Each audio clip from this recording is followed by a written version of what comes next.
Okay, here we go. Big money, no maybes. We're gonna go through this entire trial. No fuck-ups. No, don't flake on me, Streamlabs. We're gonna Von Karma this. We're gonna speed run the acquittal. Come on.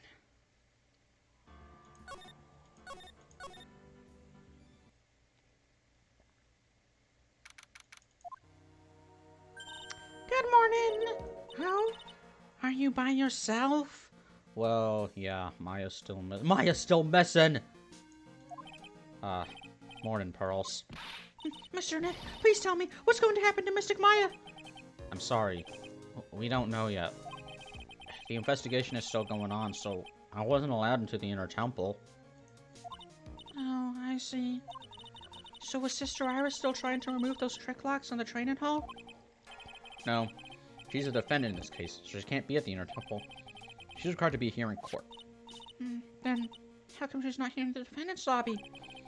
I have to admit, it's kind of strange. If you're looking for Iris, she's in the prosecutor's lobby. Oh, hi, Edgeworth. Edgeworth? What's Iris doing over there? She's going over today's testimony with the prosecutor, as we speak. Today's testimony? Why is the prosecutor making her test? Did she cut a deal? Did she cut a plea bargain? Is that what's going on? You heard me. And it turns out it actually didn't hear what the fuck you just said. Iris is going to be testifying as a witness for the prosecution. Wait, what? The prosecutor is squeezing her for a confession, or so I heard. Franziska Von Karma, what are you up to?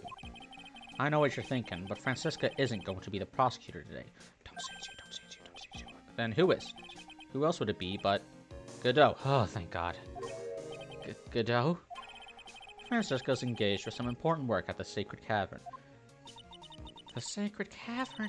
You don't mean that she's... Exactly. She has been out there all night, trying to remove those trick locks. With the head nun's assistance, naturally. We estimate that the last of the locks should be taken care of in about 3 hours. I hope everything continues to go smoothly and we receive some good news soon. Yeah, thanks, Edgeworth. Prosecutor Godot intends to nail this case shut today. Be prepared to fight like there's no tomorrow. That's what I do every day. You don't have to tell me that. Touche. I can already see it in your eyes. You're not the same fever-ridden, frantic maniac you were yesterday. I love you too, Edgeworth. It's strange. On the way here, I decided that today would be the end of all this. Almost immediately after I made that decision, I felt myself getting stronger. Interesting. Maybe you've passed your cold onto someone else, literally. Hope it was Larry. And with that, I leave the rest in your capable hands, partner. Thanks.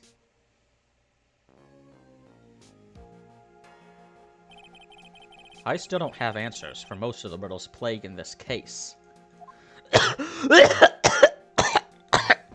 I'm okay. The circumstances arose around the murder of Miss Elise Stonem. No. I mean, Miss Misty Fate.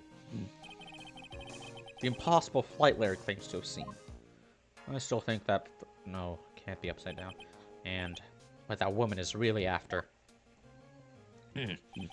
I will solve them all and bring this whole tragedy to an end.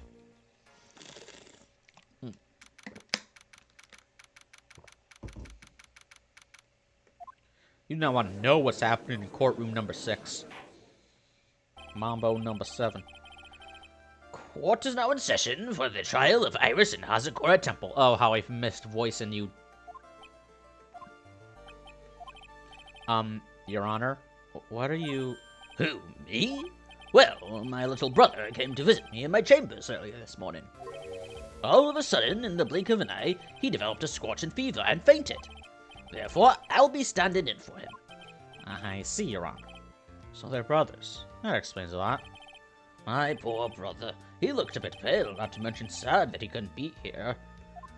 I love this. I love, like, just, like, people, characters in this game mentioning, like, relatives, family members, you know. Fucking the judge and Von Karma, apparently, they both have, grandchildren. So, like, really fleshes out the universe, like, they have lives that we don't know about. It's impossible to predict what the future has in store for any of us. This is precisely why people feel the need to judge the past. And we of the court have been charged with the solemn duty of passing such judgment. Well said, Mr. Godot. I understood exactly what you said, at least up until the end, anyway. Now then, Mr. Godot, please proceed with your opening statement. Statement. That's the last time I'm gonna make that joke, guys. Humans are fragile, fickle beings. Our hearts change with the shifting of the tides. There is only one thing that remains a constant in this crazy world. The bitter darkness that lies at the bottom of this mug. So then you mean... forget it. What do you mean? During yesterday's trial, the accused refused to admit a role in the crime. But today, she's had a change of heart. Sister Iris of Hazakura Temple has a confession to make. Confession? The defendant. Iris. Why didn't she discuss this with me first? Very well. This court will now hear the defendant's confession.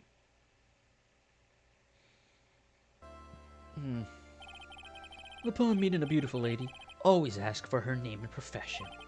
That's one of my rules. My name is Iris. I am but a simple nun undergoing training at Hazakura Temple.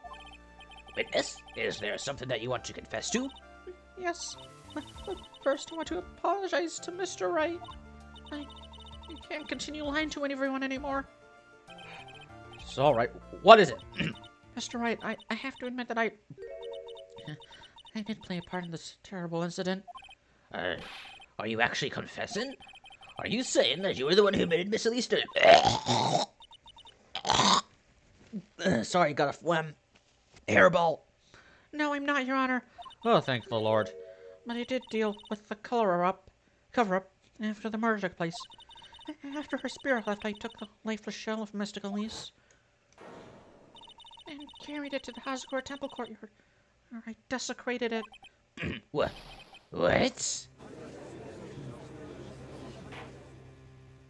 Order in the court. Order. Witness, are you saying you are an accomplice to the murder? Yes, that's correct. What? 3 minutes in court, I'm already covered in a cold sweat. You could use good. Everyone on the planet is an accomplice to something. It just happens to be that in this case, it's to murder. Well, it's not as bad as actually doing the murder yourself. Isn't that right, Mr. Trite? That Godot. So this is the confession they were conferring about. Pains me to say this, but it looks like Iris's testimony was all a lie. What? No, it could still have been the... She was still in 2 places at once. Now then, little lady, if you don't mind, I've got a question for you. Whose crime were you trying to cover up by your actions? I was just covering for someone? Now I'm definitely up the creek without a paddle. Or a life jacket. I've been at Hazakura Temple ever since I was a little girl. Hazakura Temple is run by one of the branch families of the Korean tradition. One of our missions is to protect the main family. I'm sorry, but main family? Yes, and that's why I should dirty myself, if need be, to protect her. The daughter of the master of the Korean channeling technique. Mystic Maya Fey. Oh.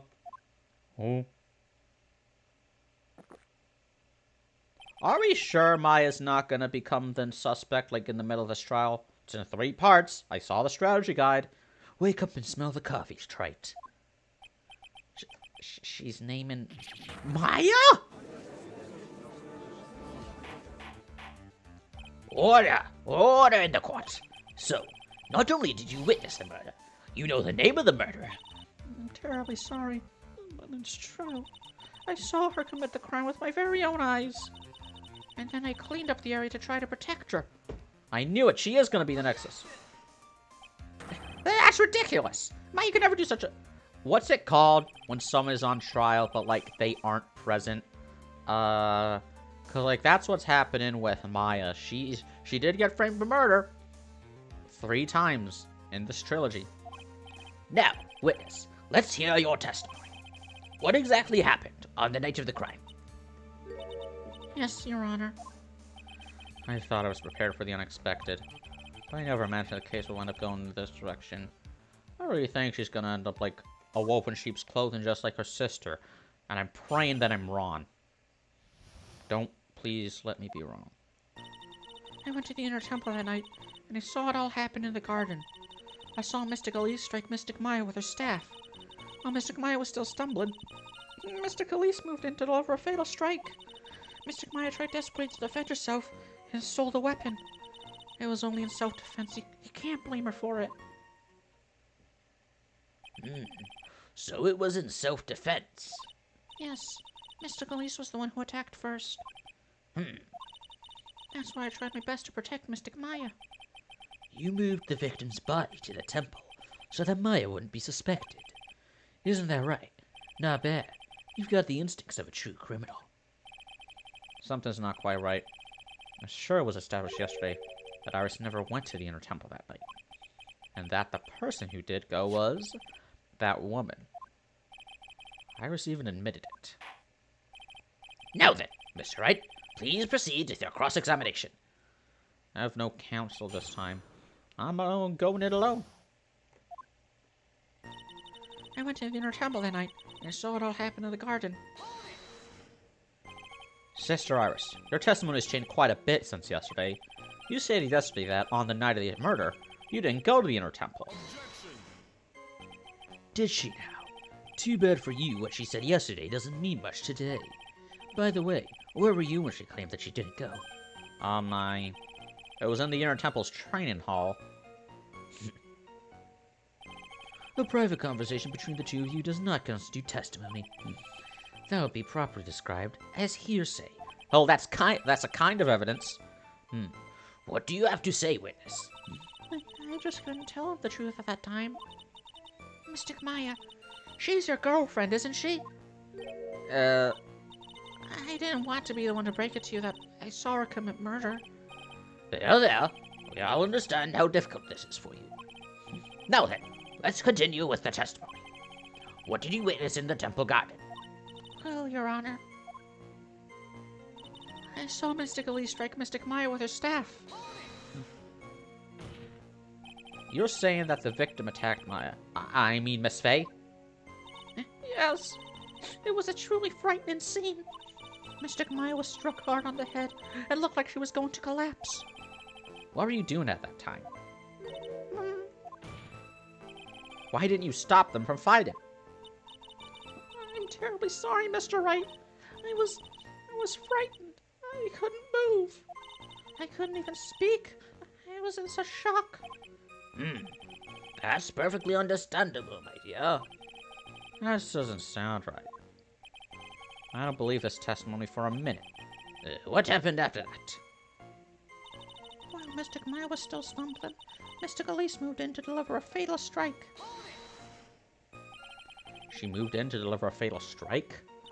Yes, I'm sure of it. She threw down her staff and reached into her robe for a weapon. Wait a minute. What was this weapon? It was some kind of dagger? A dagger, huh? And Lee Stoneman tried to stab her with this weapon? To kill Miss Faye? Why would she kill her own daughter? And why would Maya kill her own mother? Yes, exactly. You look like I did after I mistakenly took a swig of Worcestershire sauce. Worcestershire sauce. Worcestershire sauce. Worcestershire sauce. Do you have a problem with the testimony we hear from your client, lawyer boy? Wouldn't you like to know, weather boy? Just one more thing. Your Honor, I have a small problem with the witness's testimony. You do? But this witness is your own client. Yes, well, nevertheless. That's fine. Witness, let's add your last statement to the testimony. Yes, sir. Hey, just a moment. It's my job to say that. Listen, Gramps. I won't say it again. Final judgment will be rendered by me. Why are all the final boss prosecutors like? Why are they allowed to walk over the judge like this? First Fred von Karma and Francisca von Karma, now Godot.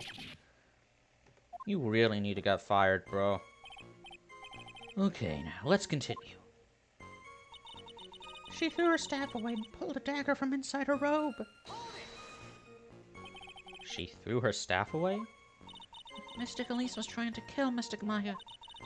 I think that's why she wanted a more lethal weapon. It's true. Not easy to inflict a deadly blow with a staff. Sister Writers, let me make sure I've got this straight. The victim herself chose to throw away her staff? Yes, that's what I saw. Is there anything odd about that, Mr. Wright? Yeah, that's alright. Mystic Elise attacked Mystic Maya with a dagger. I'm sure of this. Mystic Maya tried desperately to defend herself and stole the weapon. And then? Mystic Maya, she turned things around and then she used the weapon she had taken and lunged forward for a strike. Witness, are you absolutely certain? Yes, but believe me, she had no choice. If Mystic Maya hadn't done something... Maya Fey's name would have been written on this autopsy report instead. Yes, I see. This is bad. I still can't put the pieces together. Plus, I found a contradiction in her testimony. Maya's going to get blamed for this. Again! I only have this to say. Man, if I had a dog for every time Phoenix threw his client under the bus to save Maya's ass, I have $2. It's not a lot, but it's weird that it happened twice. So you're saying Maya Fey was the one who stabbed Miss Elise Stone-M? Sister Writers, is that really what you saw? Yes. Tisk, tisk, tisk, right. If your mug is filled with black and bare suspicions, the only way to get rid of them is to drink them down quick. Like this! I know that's supposed to be a metaphor, but I don't get it. There's only one thing you need to get right. It's called evidence. Now hurry up, before my next cup gets cold. I don't have times for riddles, you daft punk-looking... dickweed. What does that mean? Is Godot waiting for me to point out the contradictions? I'd like to avoid the whole spirit channeling thing if I can. Not only would it be inadmissible as evidence, but I think it might actually hurt our standing with the judge. First off, I need to pick our testimony apart and expose the unnatural sounding parts. I don't know why Iris would tell a story like this, but there are two things I noticed that just don't add up. Okay, let me save. And I'm going to save to this slot right here, just in case that, like, we get another fucking fuck-up with, Streamlabs. I saw Mr. Gaia strike Elise was moved in to deliver a fatal strike. A dagger? This isn't a dagger. Wow, it was that easy? I thought I'd have to, like, go through a bunch of hoops before that, cane sword became relevant. Sister Iris, there's something very strange about your version of events. Huh? Miss Stone-M throwing her staff away makes no sense at all to me. But all you can do with a staff is hit someone. No, naturally you wouldn't know this, Sister Iris, but the victim's staff had a special feature about it. As you can see, it's a sword. Oh. If Elise Stone-M really had wanted to kill Maya Fey, she wouldn't have needed to use a separate dagger. Not when she already had a beautiful blade in her hands already. Well, Sister Iris, what do you have to say?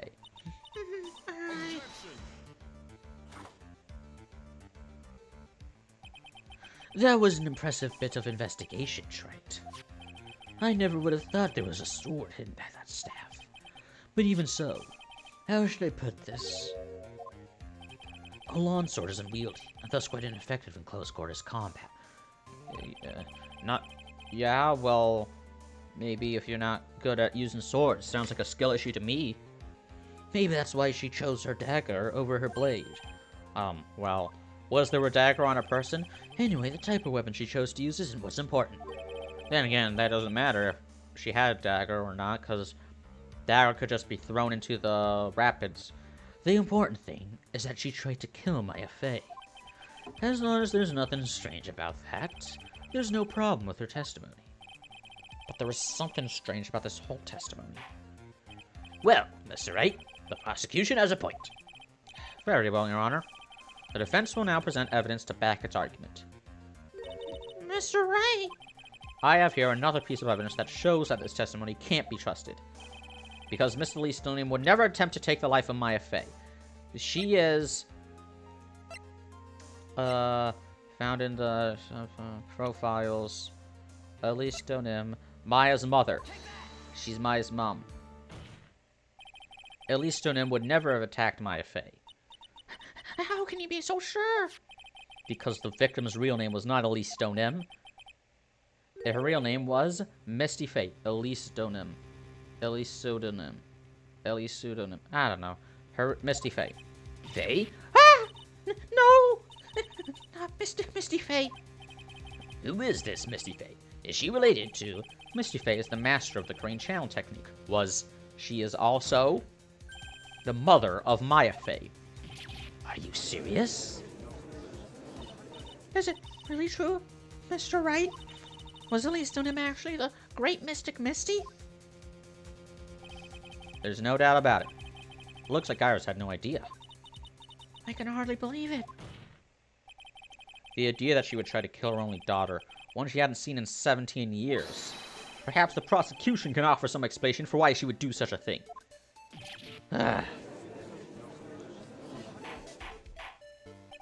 Order! Order in the court! Upon first hearing the witness's testimony, it seemed natural enough. However, in light of some facts that have just been presented, one, that the victim supposedly threw away his sword during the fight, and two, that the two people battling to the death were mother and daughter, despite the facts being believable when taken on their own, when taken together, the entire story seems difficult to believe. Listen, there's nothing in this world that is impossible. Except for one little thing. Yes, what is this one little impossible thing? Ha, you still don't get it. You think maybe my beans are under-roasted, but you have no idea, Gramps. I don't have time for riddles, dude. Could you get to your point? I heard this witness's confession this morning. Just as I had taken the first sip of my... Isn't that hearsay? Isn't that the thing you were accusing me of just a minute ago? You're going to ruin your health, my friend. I can quit any time I want. Anyway, after hearing this woman's confession, I had a detective who loves to investigate sent to the scene of the crime. And he discovered this little beauty. Damn it, there was another sword. Is that the dagger the witness testified to seeing? Obviously, Your Honor. But do you not notice something else? Now that you mention it, if you look closely, there appears to be blood on it. Where did you find that? I didn't see that when I investigated the crime scene. Did you investigate the pine tree at the crime scene? Huh? The pine tree? This dagger was stuck in the backside of the pine tree. When the last blow was struck, ending the violent battle between the two women, this little baby was thrown in the direction of the back of the pine tree. Surprise evidence. Well, two can play that game, fucker. Which means the blondish dagger belongs to the victim, correct? Were you even listening, old man? I first heard this confession this morning, just as I had taken the first sip of my 13th cup of morning coffee. Didn't you say it was your 8th just a few minutes ago? I didn't have enough time to get the blood analyzed on such short notice. In any case, the court will accept the dagger as evidence. Furthermore, I order that a blood test be performed on it immediately. This is my sweetheart. Make sure you treat her right. You're weird. Bailiff, get this piece of evidence to the crime lab for testing immediately. Oh, that's the jack for my other headphones. Found behind a tree, and the blood is being analyzed now. Now then, the testimony you've just heard had numerous unbelievable aspects to it. However, after having found the very dagger the witness spoke of, I believe we can consider her testimony to be credible. Well, the one time we believe the defendant's alibi. Cute girls never lie, ever. Didn't you say that Maggie Bird was lying? You don't think she's cute? You fucker. In any case, witness, can you please testify again to this court? Godot, do you have anything you want to say to women? I'm sorry, women. About what, Your Honor? About the incident you saw. The battle between the two women. Yes, Your Honor.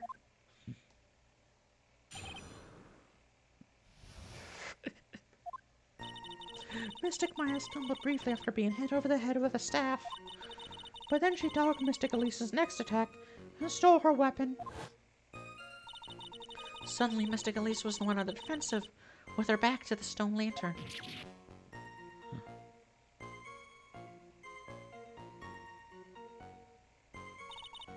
That's when Mystic Maya stabbed Mystic Elise.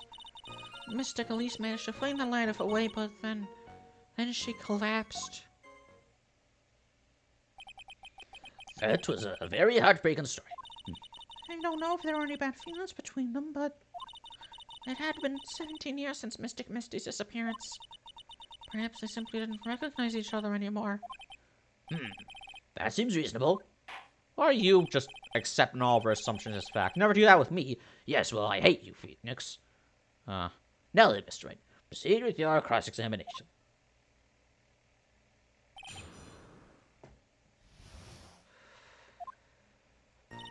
Mystic Maya stumbled briefly after being hit over the head with a staff.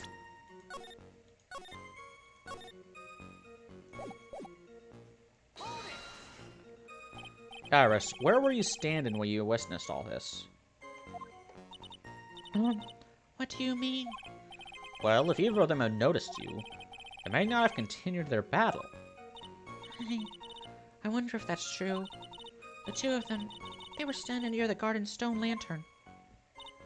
I was watching the whole thing from behind. It was dark where the two of them were, so I think that's why they didn't see me. Still, it was dark in the garden when the murder took place. Tell me, what did Miss Maya Fey do after she was struck? But then she dodged Mystic Elise's next attack and stole her weapon. What happened to the victim's staff then? I'm not sure. The air is very dark, so I really couldn't see. I think it had knocked away somewhere as the fight escalated. That makes sense. That would explain the need for the dagger. Mystic Elise raised the dagger to strike, but Mystic Maya dodged at the last second. The dagger struck the lantern and it fell to the ground. And then at some point, Mystic Maya picked it up. Nothing sounds especially strange yet. What did the victim do when the weapon was stolen from her? Suddenly, Mystic Elise was the one on the defensive with her back to the stone lantern. You're saying that Maya Fey turned the tables on the victim? Yes. Well, Mystic Maya wasn't herself at the time. What? After all, her life was in danger. I still can't believe it. Wait a minute. The idea of Maya cornering someone at knife point, it's just silly.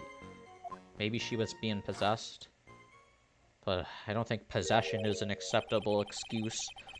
Like, As they say, a cornered fox is more dangerous than a jackal. I believe the correct description of a cornered fox is scared and petrified.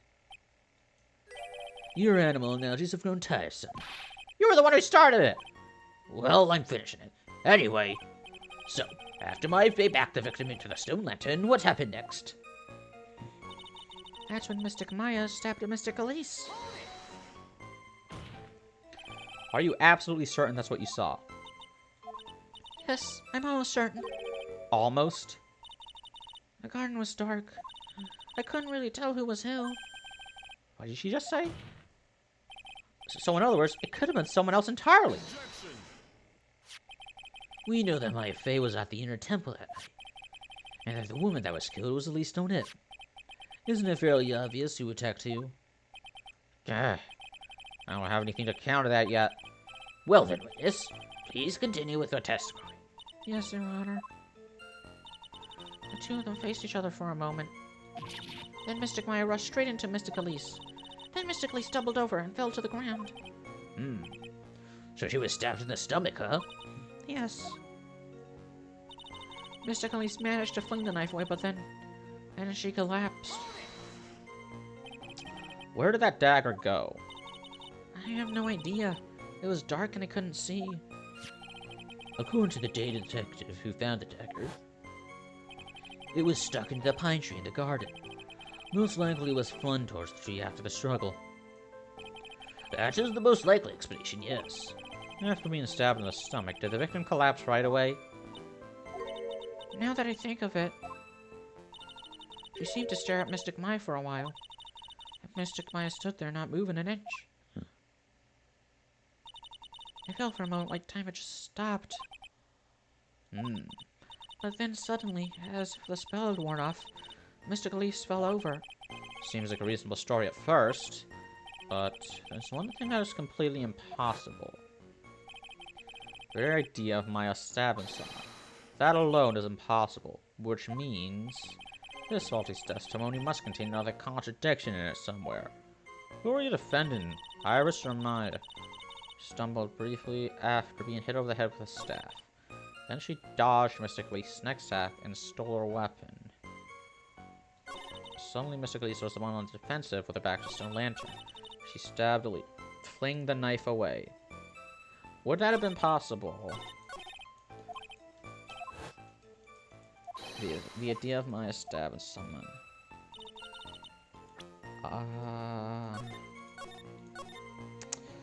So, if Mystic Maya stumbled briefly after being hit over the head with a staff.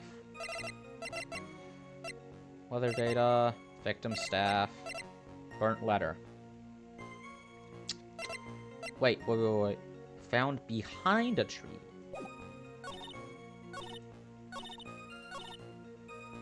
Fling the knife away. Nope. I thought maybe, how would it have been stuck in the back of a tree? Were they facing the tree? Oh wait, we're on one. Just ignore this.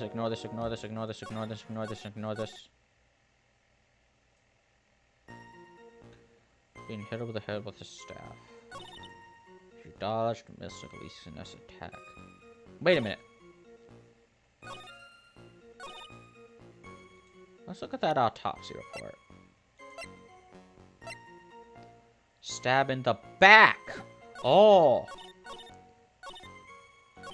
Shit! Come on, man!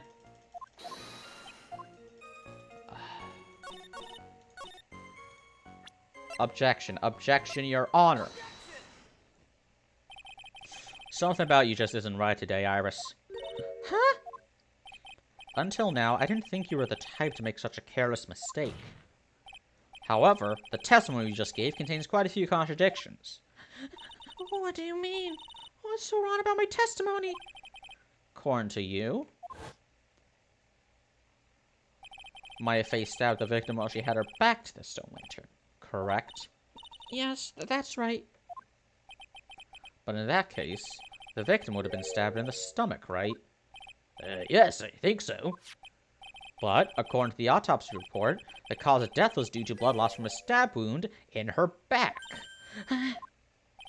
This proves that the victim was stabbed from behind, not from the front. Sister Iris, it appears another seed of doubt has sprouted from your testimony.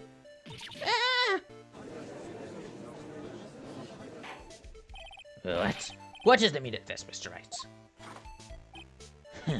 It's simple. People are like books. We've all got a front and a back. You get my drift? Oh, we also all have a spine. Is that all you have to say? If the side of the book is where the spine is, then shouldn't we be calling the side of the book the back?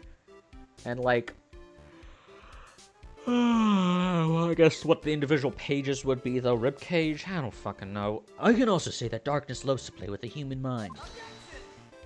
Could you please knock it out with the cheesy proverbs and illogical metaphors already? Yeah, cut it with the fucking riddles. The point is, too much of this testimony just doesn't make sense. Throwing away a useful staff, the people fighting being mother and daughter, and now she falsely claims the victim was stabbed in the stomach. There certainly are some inconsistencies. Well, Iris, how about it? Well, it's just... If you ask me, you're just being too naive about the whole thing. What do you mean?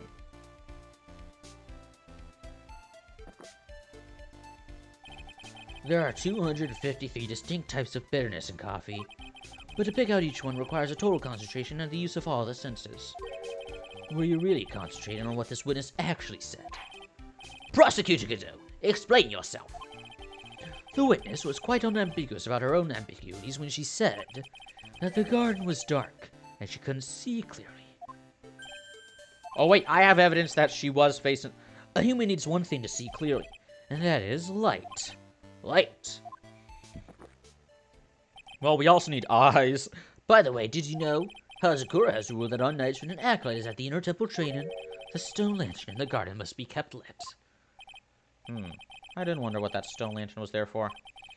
Well, if that's true, shouldn't the witness have been able to see the crime more clearly? Normally, yes, Your Honor. But according to the head nun, Sister Bikini, on the night of the crime, it was impossible to light the stone lantern. Impossible? It hadn't been used in a long time, and the wick was no good. In other words, it had to have been nearly pitch black in the garden that night. There could have been a faint light coming from the training hall, but that's all. Most enlightening. Yes, that illuminating fact has chased all the contradictions away. If the staff was dropped, it would be difficult to see. It also explains why they didn't recognize each other. We can't see the demons that lurk in the night. That's why humans are weak. Isn't that right, Wright? No! Order! Order! Here, Your Honor. Let me present the stone lantern into evidence. He pulls out the entire stone lantern. Maybe it will rekindle the flame of truth in your mind. Stone lantern.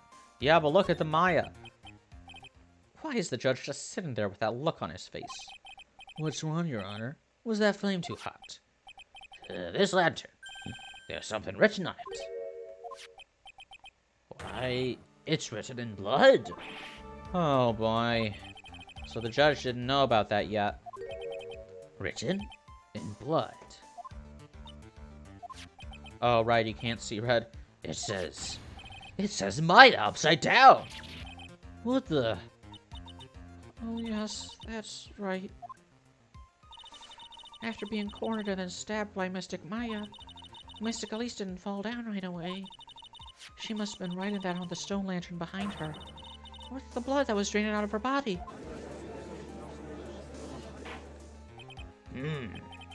It certainly looks that way. Hang on just a minute.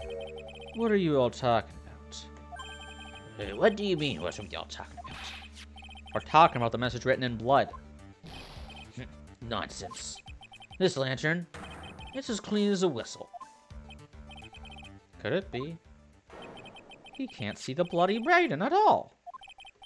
Now to think of it, he did say something to me yesterday. My eyesight is pretty messed up. Even with these huge goggles on my head, I still can't see everything. So that's what he meant by that. Does that mean he can't see Edward's velvet coat? In any case, this is obviously an important issue. We now know that the crime scene was dark, and that the victim scrawled this message on the stone lantern. Well, Mr. Godot, anything further? Mr. Godot? Okay then. Let's move on.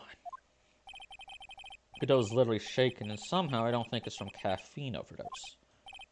I believe it has now been established that Miss Stoneham was killed by Maya Fey. That's just wrong. Now it's time to turn our attention to you. Yes, sir. After the victim died, you did something, didn't you? Is this now fucking Maya's trial? Is that what's going on? She's being tried, but she's not here. Habeas corpus? I don't fucking know. I'm not a lawyer.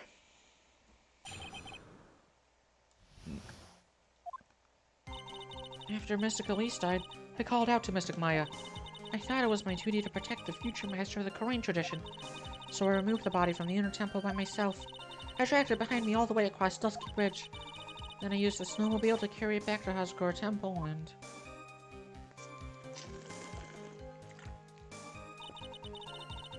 I used the Shichi Shito to alter the way the wound looked. So you moved the body? Yes, I was raised at Hazakura Temple. I owe a great deal of thanks to the Wright clan. But even so, I never imagined that Elise Stoneham was actually Misty Faye. I've committed a terrible sin. Terrible trick of fate. I believe you're looking for a twist of fate, Your Honor. I intend to return to the inner temple after taking care of the... I intended to return to the... But... You were spotted by the head nun, correct? Yes, and that's why I couldn't go back. Your story makes sense, I suppose. Mr. Wright, go ahead with your cross-examination. Yes, Your Honor. Pay attention. Pay attention. After Mystic Elise died, I called out to Mystic Maya. So you waited until everything was over before making a move? No, it's not like that. She saw someone murdered right in front of her eyes. It's not surprising that she was a little timid. Yes, I suppose that's true. Sometimes when I'm watching lawyers argue back and forth with each other, I feel so helpless that I just sit quietly and wait for them to reach a conclusion. Isn't your job as the judge to mediate the argument? It wasn't until Mystic Maya saw me that it finally dawned on her what she had done. I thought it was my duty to protect the future master of the Korean tradition. So then, you knew? You knew the significance of the name Maya Fey. Yes, of course I did. That's odd. I mean, Sister Bikini didn't recognize my name, let alone her position. Anyway, she was a very special person indeed. So I removed the body from the inner temple by my... Oh shit. Did I turn off my microphone? Okay. There we go. Volume was turned down. Sorry about that.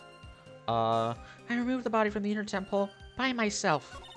I dragged it behind me all the way across Dusky Bridge. Then I used the snowmobile to carry it back to Hazakura Temple. Oh, wait. Why did you do that? Why did you do that? Why did you do it? Because I didn't want Mystic Maya to be suspected in any way. I thought the best thing would be to remove the body from the crime scene. You moved her body? All by yourself? Yes, I did. It would have been impossible if it wasn't for the snow. The snow, huh? I dragged it behind me all the way across Dusky Bridge. It's pretty amazing you can make it all the way across. That's a rickety old bridge. It looks worse than it is. It's surprisingly sturdy besides, despite his age. It's like they say, idiots are too stupid to catch even a simple cold. But there's one other thing that bothers me. Why not just throw the body into the Eagle River? It would have been much easier than dragging it all the way to Hazakura Temple. I thought that it would still cast too much suspicion on Mystic Maya. That's why I tried to take the body as far away as possible. Heh, makes perfect sense to me. For the time being. Anyway, what did you do after you crossed the bridge? Then I used the snowmobile to carry it back to Hazakura Temple. The snowmobile? Knew that would show up sooner or later. You're the one who originally posited that the snowmobile was used to move the body. Yes, I have the key. I used the snowmobile to travel from Hazakura Temple to Dusky Bridge. This is the part that was in question the other day. Could I ask for more details about the snowmobile? Let me hear more about this snowmobile ride. Well, it was very cold that night, so I rode it all the way to the foot of the bridge. I'm sorry, witness, but now I've got a problem with your testimony. Excuse me? Kiddo, what are you up to now? That night, after the head nun left the remainder of the training to you, she said she walked from the inner temple back to Hazakura Temple. Yes, I'm fairly certain that's what the record indicates. Let's recall her comments on the subject. Maybe, but when I made it back to Hazakura Temple, it was there by the main gate. The snowmobile, I mean. The snowmobile was in front of the main gate. This is one of those contradictions, wouldn't you say?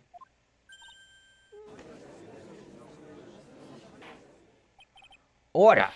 Mr. Godot, why are you pointing out contradictions in the witness's testimony? Well, you're supposed to be prosecuting her. Let's just say I like things to be neat and tidy, okay? Well, maybe. Sister Bikini missed it. Yes, maybe she didn't see it. I think she missed it? That doesn't sound right. Huh, whatever. Even I don't think this is decisive enough to warrant any more time or effort.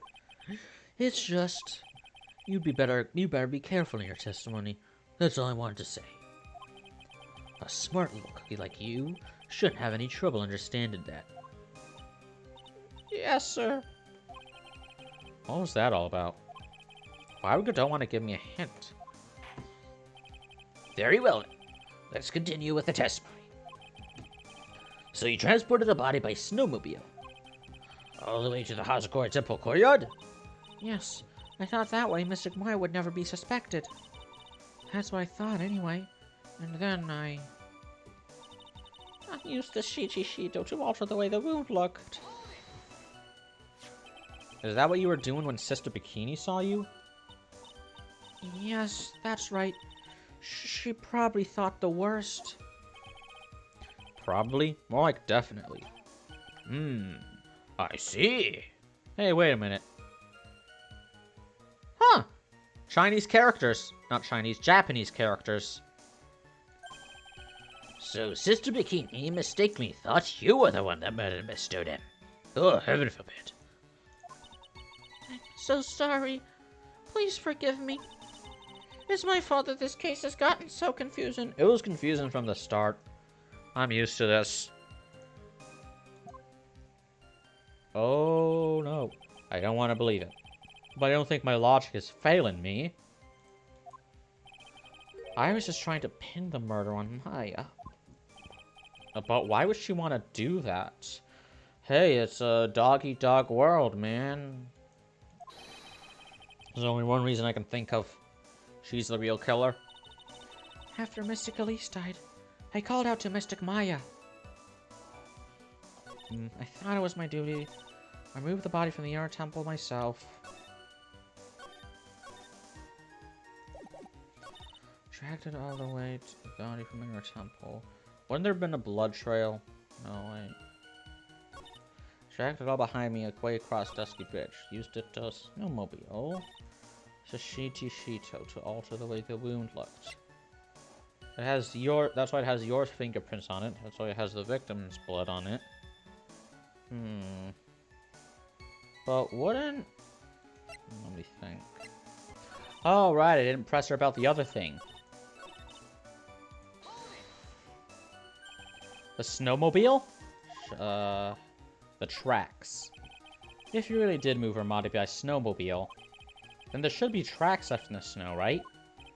Well, yes, naturally you would expect tracks. This picture was presented at yesterday's trial. Are these the tracks from that ride? Yes, I think they are. But I can only see one set of tracks here. I don't see what's so strange about that. Phoenix, you're the one who argued that... Snow was still falling when I left Hazagora Temple. I see. Snow was still falling, huh? And then when the murder took place... it had already stopped. That's why there are such fresh-looking tracks. How about it, Mr. Wright? What do you think about this statement? It is very important, Your Honor. When the murder took place, the snow had already stopped? That doesn't make sense if you stack it up against the other evidence. When the murder took place, the snow already stopped. Oh, right, the scene at the fucking... Look at that, where's the snow there, huh? Your Honor, I'd like the statement I said to be added to the testimony. But does it have something to do with the case? All will be made clear if you allow a statement to be added to the record. Huh. This should be fun. Let's get the snow business cleared up, shall we? Yes, sir. By the time the snow had already stopped. I think I know where Feeny is going with this. This. No. You fucked up. Now you fucked up. Now you fucked up. The snow stopped. that's not what...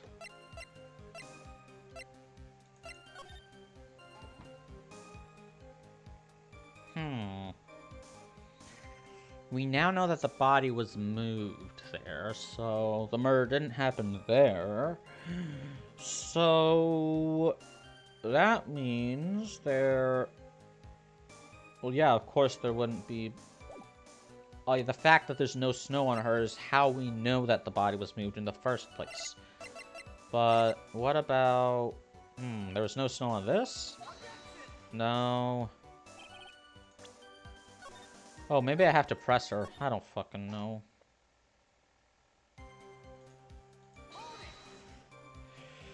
There have been a lot of contradictions in your testimony so far. This time, are you sure it's all true? Yes, I am. When the murder happened, the snow had already stopped. According to you, that's why the snowmobile tracks are so clear. That's right. I'm certain of it. Oh, right. Phoenix wasn't at the previous trial. Oh. I think I've trapped her this time. I see how you think. Snow, huh? What is going on here? If the snow really had stopped by the time of the murder, it'd mean there's a bigger hole in her story than that movie, The Grid Revelations.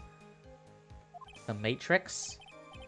Well then, Mr. Trait, perhaps you'd like to share your theory with us. Let's see what's up your sleeve, or rather, at the end of your index finger.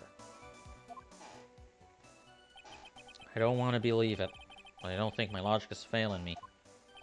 Iris is trying to pin the murder on Maya. But why would she do that? There's only one reason I can think of. So where's the... The snow already stopped. The contradiction with that statement. The real reason I keep this Lamborghini here is... The real reason I keep this Lamborghini here... No, that doesn't contradict.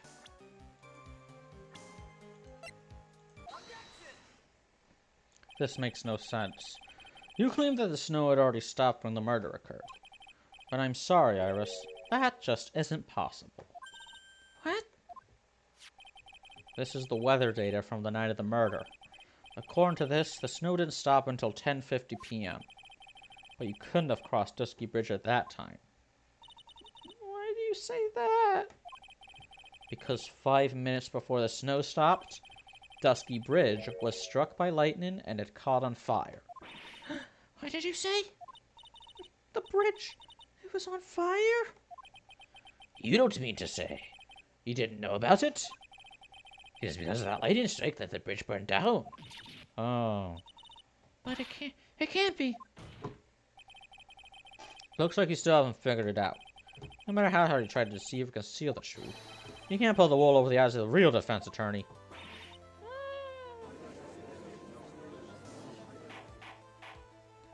Order! Order!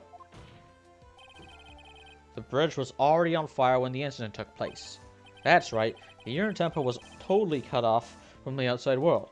That's right, we're going back in time to the first Thanksgiving to take turkey off the menu. There's no way you could have crossed the bridge, body or no body. Witness, even my patience has its limits. Any further lying and I will find you in contempt of court. Do you have anything to say for yourself? Is this still Iris's trial? The only person here that is truly contemptible is you. Yeah, that's true. Glad we agree on something, Godot. How dare you? Whether this witness is, gay or bisexual, whether this witness is pee-pee or poo-poo, doesn't mean squat right now. Squat? The important thing now is to find out the truth. Isn't that right? Yes, of course, but whether it was snowing or not snowing, or whatever the bridge was burning or not, there are two facts that can be disputed. Rasputin. First, the body of Elise Stonem was discovered in the Hazakura Temple courtyard. And second, the head nun, Sister Bikini. When the stars desecrated Elise Stonem's body. He makes a good point on both accounts. That's right. I'm not lying. What are you claiming this time? I wasn't myself at all that night, But really, so my memory's still somewhat hazy. you have stood at that witness stand and testified this entire time. Are you telling us now that your memory of that night is hazy? It is only human to err. If you're so perfect, Wright, maybe you can explain this for the court. What? What is it? When the murder happened, the bridge had already burnt down. But somehow the body traveled across the bridge and was found in the temple courtyard. Perhaps you have some kind of perfect explanation for this little magic trick. Well, not exactly, no. No, there must be some other way she got across that burnt-out bridge. Well, looks like it's so demonstrated, we'll never find the truth. Secret passage? That's why they'll... Who placed that lock there? If only... Locks work two ways, right? You use the same key to open and close a lock. You use the same combination to open and close a lock. So if Iris is the only person who could open that one specific lock on the gate to the secret passage, then does that mean she was the only one who could have placed that lock there? It looks like the defense is not prepared to offer a suitable explanation.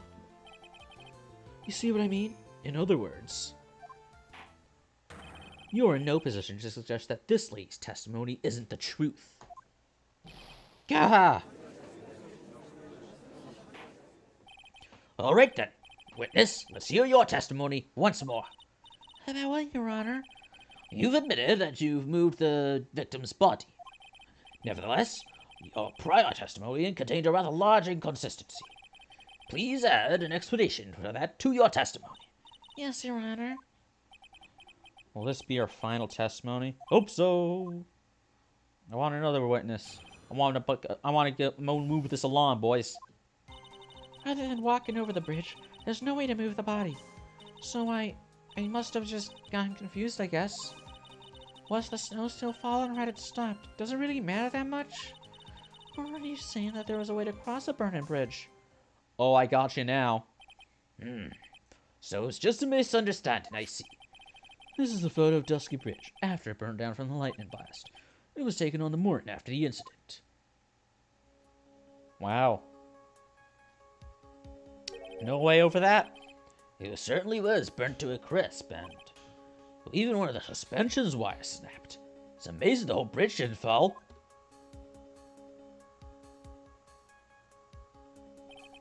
Clearly, it would be impossible to carry a corpse across a bridge in this condition.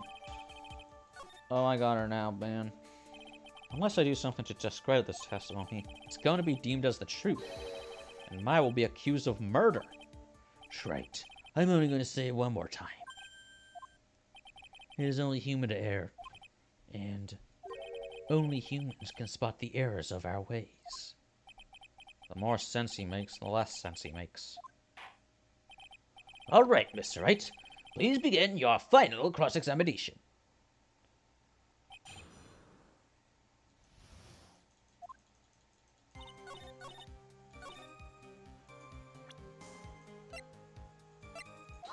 Boom.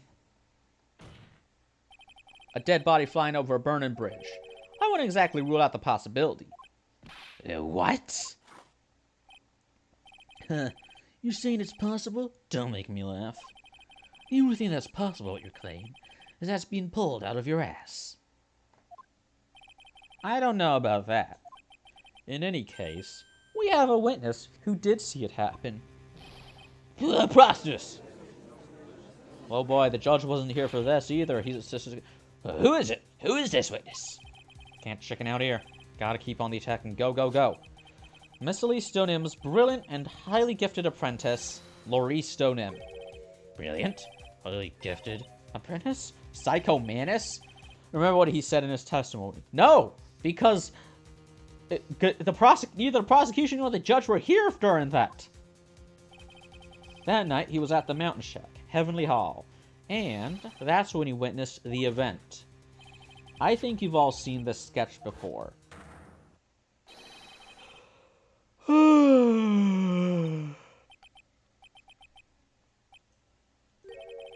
Are you serious? Today's not April Fool's Day, is it? Mr. Wright, are you seriously claiming that the victim flew through the air? And you're using this pathetic squibble to support your argument. What is it? Is it really any different from a police sketch? The judge looks like he's about to blow a gasket. Huh. Well, Trite, there's nowhere for you to hide now. Other than looking like it was drawn by a 6-year-old, does this sketch prove anything? Yes, I'm pretty sure it does, and I'm gonna prove it. Listen, I know your tricks. You're trying to turn this whole thing upside down. If you're so eager to turn this case upside down, why not start with this sketch? Oh, upside down? Why did you go to say that? Oh my god, she swung with the suspension wires, Tarzan style! What exactly is this sketch trying to show? I don't think old Whiskerface is gonna forgive any more mistakes. Alright, Phoenix, look carefully and think it over. This sketch shown by Lord Stonium is... It is... evidence of nothing. It is exactly what happened. Of course the victim was flying through the air. You can see it right there in the sketch. Whoosh. You know, you're starting to remind me of yesterday's witness. What? That was the last thing I wanted to hear. Do you have any evidence that the victim flew through the air? Yes. Just so you know, we haven't discovered a giant human catapult at the inner temple yet. I wish they had. But have you discovered a giant human trebuchet? Even if you're a lousy lawyer, at least you're one cup's worth of entertainment. I think we should skip the penalty this time. There must be some way. I just know it. There must be a way to use Larry's sketch to show the truth of what happened. Why? All right, then. The witness will now return to her testimony. Do I have to do that shit all over again? So it's not evidence of exactly what happened. It is a complete contradiction. Something is obviously funny about this sketch. I'm no watch critic, but even I can see that. No, that's not what he meant, Your Honor.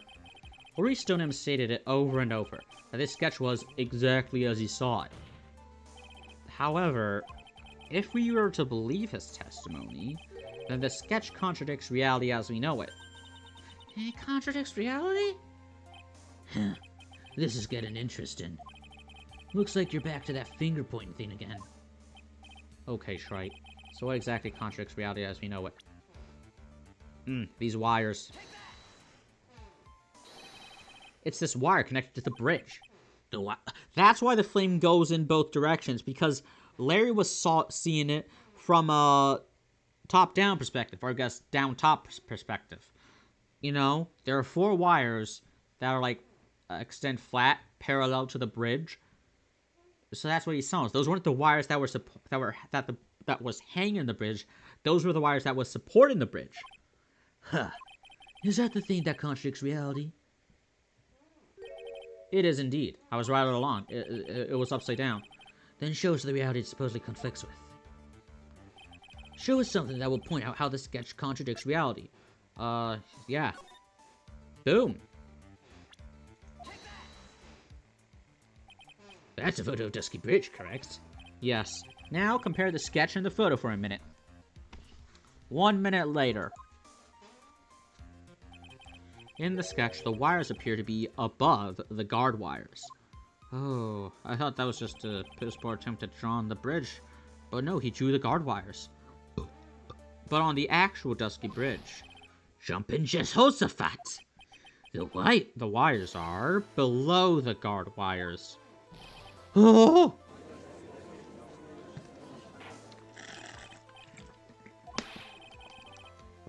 This sketch is somewhat different than what's depicted in the photo.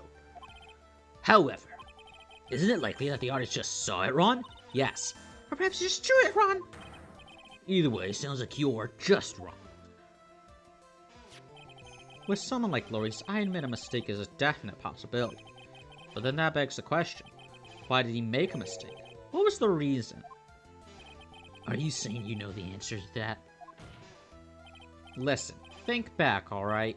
Remember what Loris was doing when he witnessed this event? He was at Heavenly Hall waiting for a lover that was never going to come. He waited and waited, and finally he laid down. But then, lightning shoots from the sky and sets the bridge aflame. Now ponder what sort of position Loris must have been in at the time. he was lying on his back, which is why he remembered his scene the way he did. He was lying on his back? I can't see how that relates. But it does, Your Honor. That is the reason why the wires in the sketch go up instead of down, and why the flames go in both directions. No way. Laurie Stoneham witnessed the event while he was lying on his back, face up. In other words, the scene that he saw was actually upside down. So then, this sketch should actually... I think you finally get it, Your Honor. The correct way to view Laurie Stoneham's sketch is like this. Whoa. This is how it should actually look. The victim's body wasn't flying above the bridge. It was actually swinging below. That's right, just like a pendulum. Ridiculous. Why does it sound like that? Order! Order! Order! Of all the things to say, a pendulum! The bridge was burned into a crisp. There was no way to get across it. But if the body had been found at the inner temple, it would have caused problems. This is where the criminal decided to take a gamble. They used the burning bridge to get the body across to the other side, and the pendulum was the only way to get it done. Let's think about this for a minute, shall we? Dusky Bridge is about 20 yards long, which means it's about that far from the inner temple to the opposite cliff. Yes, that sounds right. In order to cover that distance with a pendulum, you need a rope at least 10 yards long. To get a rope that long, you'd have to plan ahead. Didn't have to plan ahead. The lightning strike that night can only have been an accident. So that doesn't make sense that the culprit would have prepared the rope beforehand. So then, it was the suspension wire. Didn't have to get the rope ready. The rope was already right in front of them. What? I'm saying that it was just a matter of using what was already there. In that case, Mr. Wright, please give us an explanation to support your theory.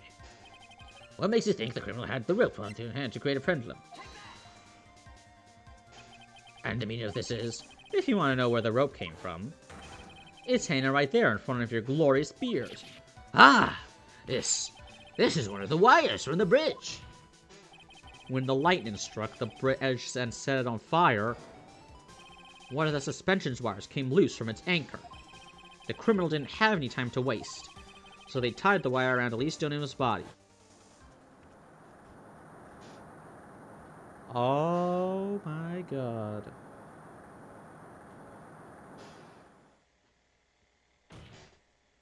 Because there was simply no other way to move the body.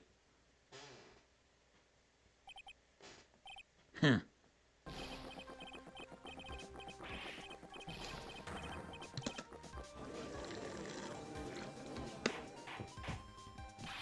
Mr. Godot? Give him a moment. Seems the Mr. Godot is more focused on his coffee than answering my question. It seems that the odds of a rope being readily available are very high, so I suppose that's not an impossibility after all. Possible or impossible, that's not the question we need to ask. There's only one question. Did that really happen? Trite, I wonder if you can prove what happened to us. Do you have any actual evidence that the body was swung over like a pendulum? Oh boy. Wait, the autopsy report. She fell. Do you think a woman just happens to fall like that? No, she orchestrated it. My client. Before I present my evidence, let me review what we know so far. According to this photo, one of the wires snapped. Looking at the map, we can see it's the one that was in front of the inner temple.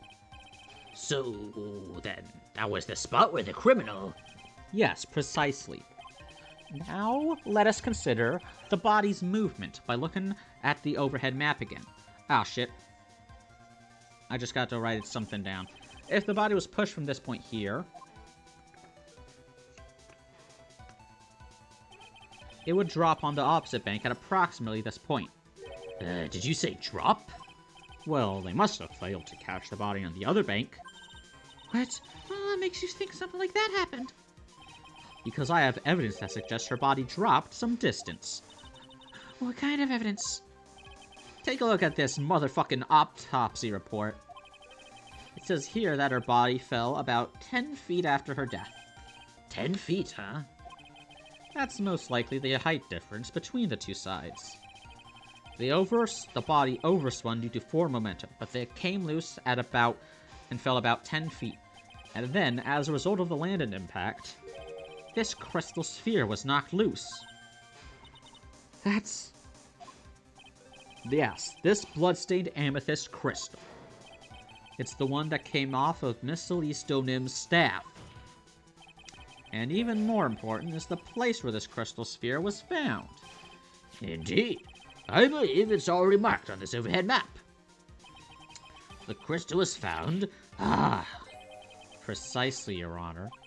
In the very spot where the pendulum will arrive if given the right amount of speed. This explains your theory quite well, Mr. Wright. You have provided us with the way the body could have been moved that night. An impressive deduction, Mr. Wright. Most impressive. Mr. Wright? I think I just had a third-degree burn. I thought this... Oh, thank God it's cold. I thought this cold coffee might help cool you down.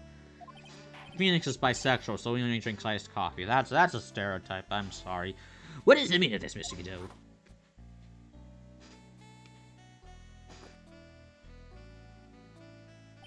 That was a dark and bitter guess that you made, right? But you forgot about one thing. Oh, and what would that be? The aroma. What?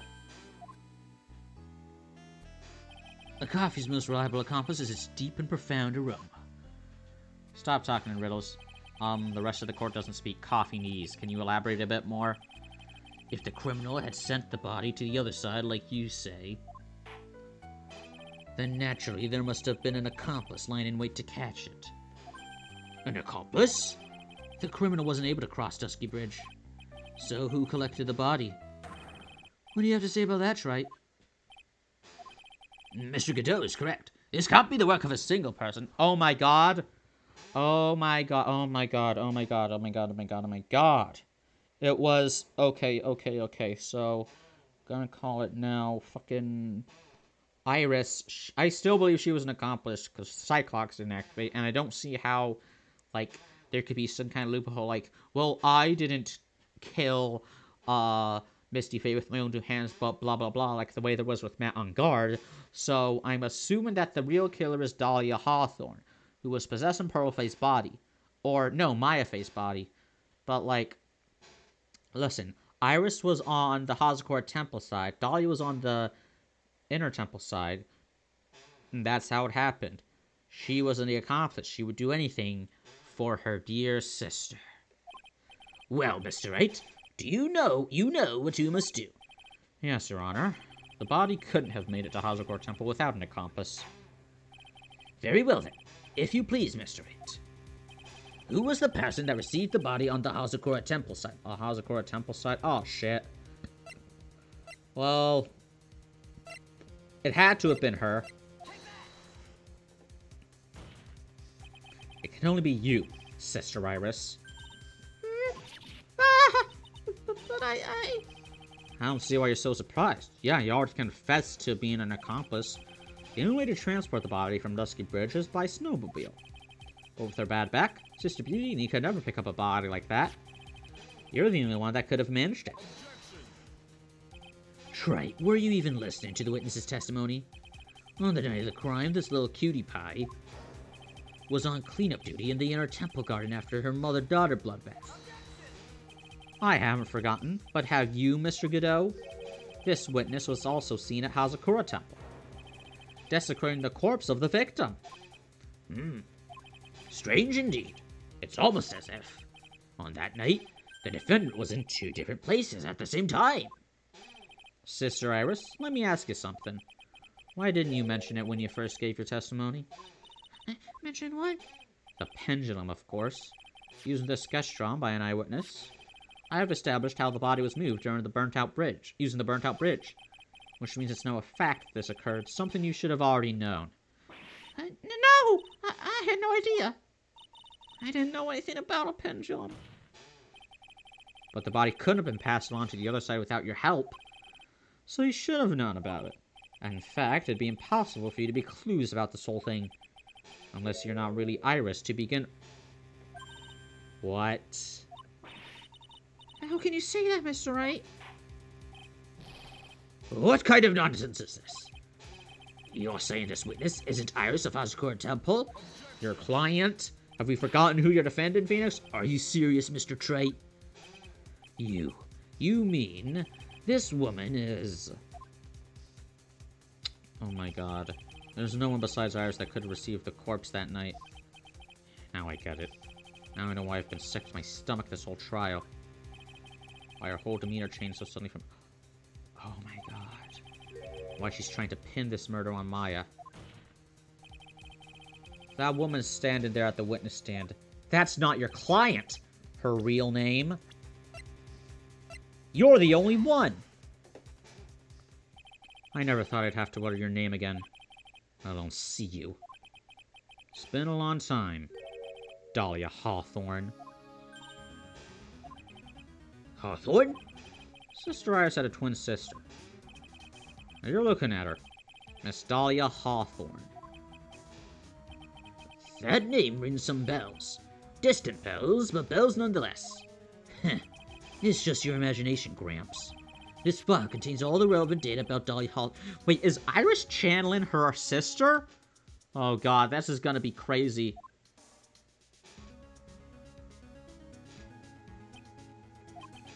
Oh yes, I remember now. That case was 5 years ago. You sentenced her to death. How do you feel about that, fucker? Sorry. My name is Dahlia Hawthorne. I just want to say it's an honor for me to be here in your noble presence. The honor is all mine. No, the honor is all mine. Yep. But, according to this, Dahlia Hawthorne is already dead. It says her execution was carried out last month. Oh yes, what was it, by the way? Electric chair, hanging, lethal injection? Oh, we crucified her. Wait, what? Yes, we crucified her, and then we set her body on fire. What?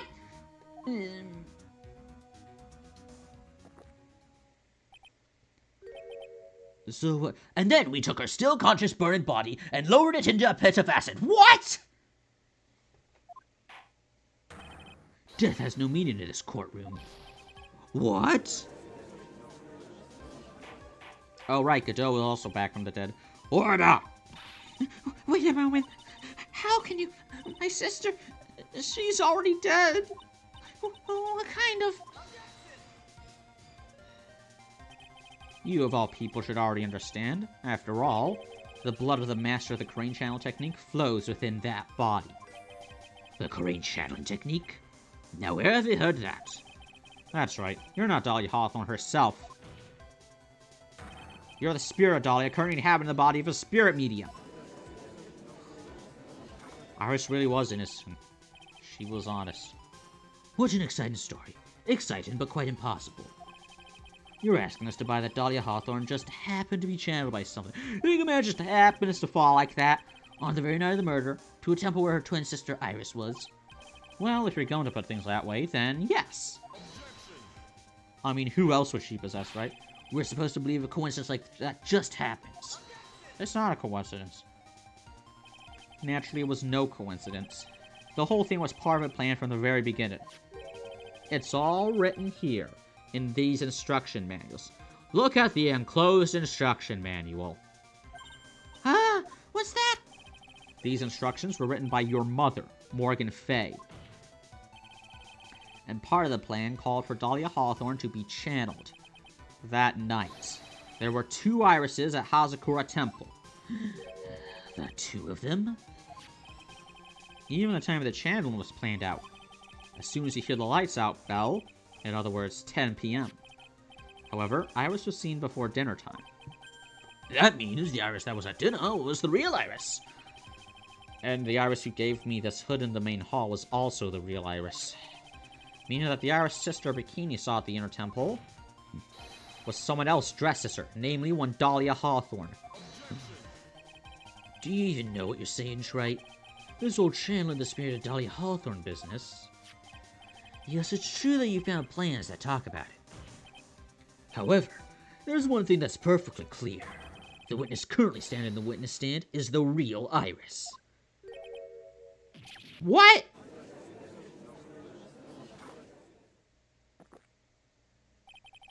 Calm down and remember what you know about the night of the crime. After meeting Sister Bikini, the Dahlia Hawthorne that had been channeled would have been stranded at the inner temple due to the lightning strike.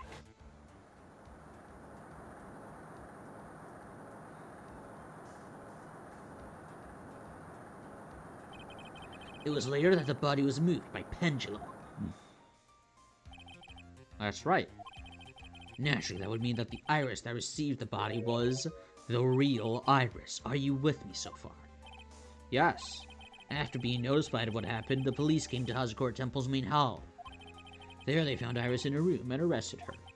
And ever since, she's been under police supervision at the detention center. Yes.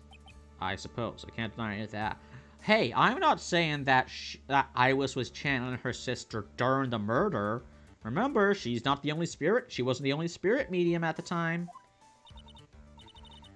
Thank goodness. It looks like he's finally convinced. But something still seems off. Way off. I'm still not convinced that the Iris here is the same one from the other night. Huh. I suppose you're about to say something really ridiculous. Perhaps you'd like to cross-examine her parrot. What? What? Like I said, the real Iris. Like, the real Iris and the spirit of Dahlia somehow switched places. Switched places? Real Iris and the spirit of Dahlia. No, that's not what I'm saying. I'm just saying that... To be perfectly honest, there are still quite a few things I don't understand, but I do know that unless we confirm the witness's identity, we can't continue with this trial. Iris doesn't have the spiritual power needed to channel Dahlia. Which means... they must have switched places somewhere. Well, Mr. Wright, Since the time she was arrested at Hazakura Temple... have there been any chances for Iris to switch places with Dahlia Hawthorne? There was one chance. Oh my god, yes. Your Honor. I think there might have been one chance. Oh, explain yourself. The earthquake! Yesterday for a few minutes, Iris's whereabouts were unknown. Unknown? What do you mean? What I mean is, there was a span of time in which Iris was able to move about freely, unsupervised. Well, who was it? Who would give a murderous suspect time to move about freely like that? I'm sorry. I know you didn't mean to. It wasn't your fault. The person who gave Iris the chance to freely move about was... it was Edgeworth, wasn't it? Oh, Edgeworth. This is Mr. Edgeworth, isn't it?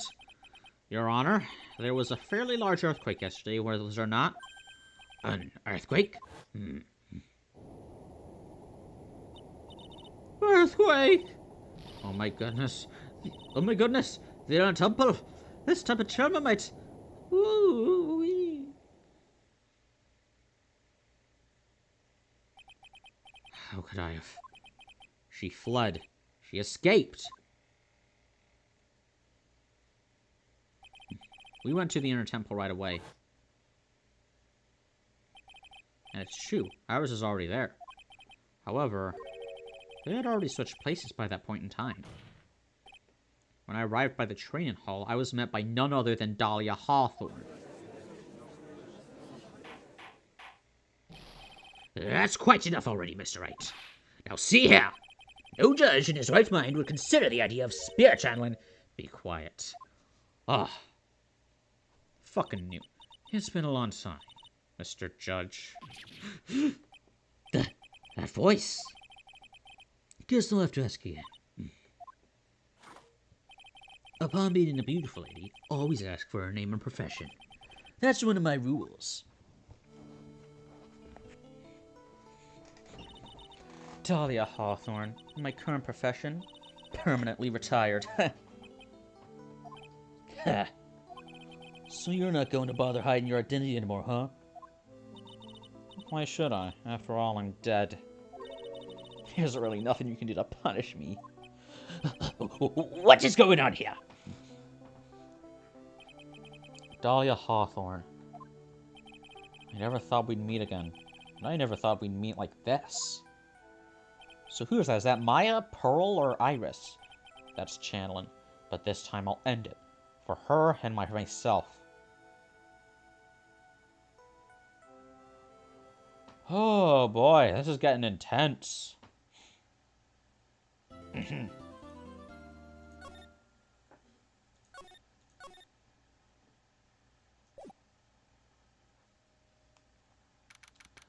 February, here we come.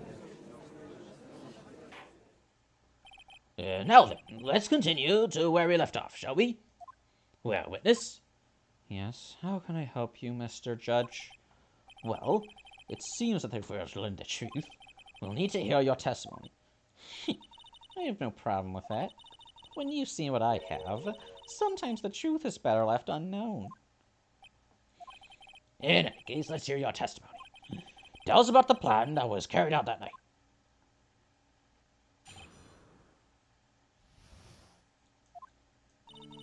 The whole plan began with my death. A stupid plan hatched by Morgan Fay to install our own daughter as the next master. But for it to work, Maya Fay would first have to die. The idea was for me to kill Maya, then have the blame pinned on Iris. Of course, the plan went wrong, but it seems to have succeeded anyway. You would just throw your sister under the bus. So Iris is definitely innocent, thank God. Although I imagine she'll probably spend a bit more time in jail for being an accomplice. I imagine she is definitely I imagine she's an accomplice somehow. Like, she said she had to apologize to Phoenix for something, so she knows Phoenix. She feels guilt over something. Wait a minute. Did you just say the plan was to kill Maya Fay? Yes. You have a problem with that? Don't give us that nonsense. There's no way that... Watch yourself, Wright. I'm surprised you went with the stabby stab. If you've got a problem, solve it during cross-examination. That's one of my rules. Mr. Godot is correct. And by the way, that's one of my rules as well. If she admitted to framing Iris for murder, then can't we just all go home? Like, she's the killer, and she's already dead, so we don't really have to, like, send her back to punish her again to kill Maya. Could it be true? Can't we all just go home? I hate this shit. Just call an exorcist. The whole plan began with my death. You were executed last month, correct? Yes, I was hanged. Ugh, it wasn't exactly pleasant. How did you manage to discuss the plan? When did you talk with Morgan Fay? Last year, she was transferred to the same detention center as me. Since I was on death row and she was my mother, it was actually pretty easy to meet with her. I see. So that's when you discussed the plan. Are you crazy? At first, that woman was planning to kill me as well. Even though I'm her own daughter. I mean, you were gonna frame Iris for murder. All to make Pearl Fay the master of Karain? She's a cold, twisted woman. She thought she could finally regain her lost honor. Well, now I know where you got it from. The branch falls straight down, baby. The honor she lost when her younger sister, Misty, took her place as the master. Ever since that day, she's been working on this plan. A plan, huh? A stupid plan hatched by Morgan Fay to install her own daughter as the next master. You're talking about Pearl Fay, is that correct? Yes. At first she had high hopes for the two of us. You and your twin sister Iris? That's correct. Fortunately, neither of us had much spiritual power. That's why we were abandoned by her, along with our father. Abandoned? The only person I ever really cared about in life was myself. My sister was a nuisance, so I convinced my father to leave her at an old temple. Well, clearly she was raised better than you. You mean Iris? Yes, my father remarried a woman who also had a daughter. The less children you have, the more money there is to go around, right? And on top of that, my father had absolutely no interest in children in general. How horrible. The really horrible one was that woman. That bitter, vengeful woman. It was her stubbornness that gave birth to that child, Pearl Fay. She was born with an abundance of spiritual power, unfortunately for her. Morgan Fay heaped all of her broken hopes and dreams into that poor child's back. All because of her pathetic dreams of having her bloodline become the main family. Bloodline. But for it to work, Maya Fay would first have to die. Yes, you see, it was I. Jeez. Maya would have to die, but why? Did you take your monologuing lessons from Von Karma? That would explain a lot. She's even got kind of the Von Karma grin, right? For our bloodline to succeed as the main family, thus making Pearl the new master, the remaining descendants of the current master had to be taken care of. End the bloodline. You were gonna end the bloodline! The Pearls would never agree to a plan like that. She adores Maya. How sad. You still don't get it, do you? What Pearl wanted had nothing to do with it. Morgan didn't care one bit about Pearl. The only thing she cared about was the position of the master. That's all. Yeah, she didn't see Pearl as a daughter. She saw her as, like, a possession, an object, an item. A trophy, if you will. That's ridiculous. She was willing to sacrifice anything and anyone to achieve her goal. The life of her daughter. And naturally, the life of Maya Fey as well. How could anyone do that? The idea was for me to kill Maya and then have the blame pinned on Iris. To your own blood? You were going to kill Maya? Pearl didn't need to know anything about it. All she had to do was follow the instructions in the letter and channel me. Then I would have simply used her body and finished the job. In any case, I'm already dead. There's nothing any of you can do to me. I'm gonna send you to hell. I think that's what happens. So the plan was to blame the crime on your younger twin, on Sister Iris of Hazakura Temple. She and I look absolutely identical. No one can tell us apart. I was able to tell you apart just by looking at your mannerisms. If someone were to miss me killing Maya, actually, they would think it was Iris that had done it. And the witness in this case was the head nun, Sister Bikini. I never would have guessed she was going to return to Hazakura Temple that night. But she wound up seeing Iris's crime anyway. But why would you want to pin the murder on Iris in the first place? She's your twin sister, isn't she? Twin sister? Don't make me laugh. She's nothing but a backstabber. I couldn't care less about her. Oh, right, she was part of the plan, the diamond stealing plan.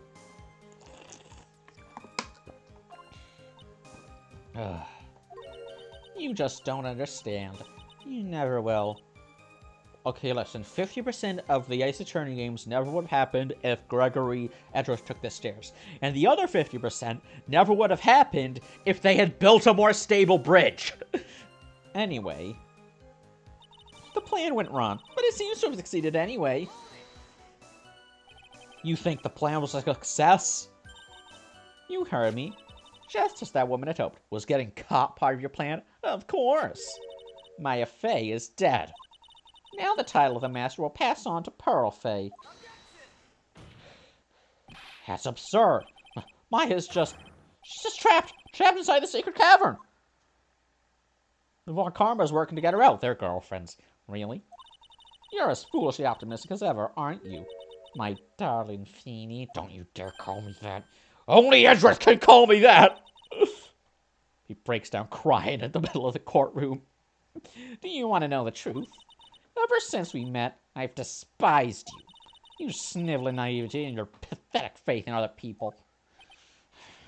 Don't break down. Don't break down. Don't break down. Don't break down. I just want to know one thing. What did you personally think of Morgan Fey's plan? How did I already drink, like, 3/3 of this bottle?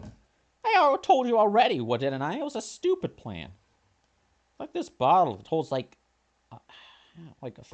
half a gallon, I think. It was a stupid plan. It had no point, no value other than fulfilling her own greedy desires. Yes, it was certainly nothing to be proud of. If that's how you feel, why'd you help her carry it out? Why would you do it? Why'd you do it? Why would you kill Maya? You may not understand it, being the kind and gentle soul that you are. You may not be able to appreciate why someone like me would help a woman like that. So then tell me why! Isn't it obvious? I'm not like that woman. I only act in my own self-interest. I mean, you're just admitted to murder, like, seriously. Seriously, what else is there left to cross-examine? What else is there left to prosecute against? What else is there left to defend? Can't we just go the fuck home? The reason I helped her was for myself. For my own personal satisfaction. Like, listen, if this were a conversation that happened in the detention center, like with man on guard, that would make more sense, right? This is in the middle of a trial, in the middle of a court, inside a courtroom, a court of law. Like, why is no one... Whatever. I mean, I guess they don't know what they're fucking with. They don't know. No one here knows how to deal with spirit channeling. It's like if us judges were like, apprehend this witness. That you don't know what happened. Maybe she would fucking self-destruct her host, Iris, for my own personal satisfaction. Or wait, is Iris in? It's not Iris in the body. It has to be Maya. It has to be. Because Pearl tried to channel her, but she couldn't. Iris... No. I still think this is Iris channeling Pearl. No, Iris channeling Dahlia. Like, during the murder, Maya was channeling Dahlia. But now, Iris is channeling Dahlia. What did you say?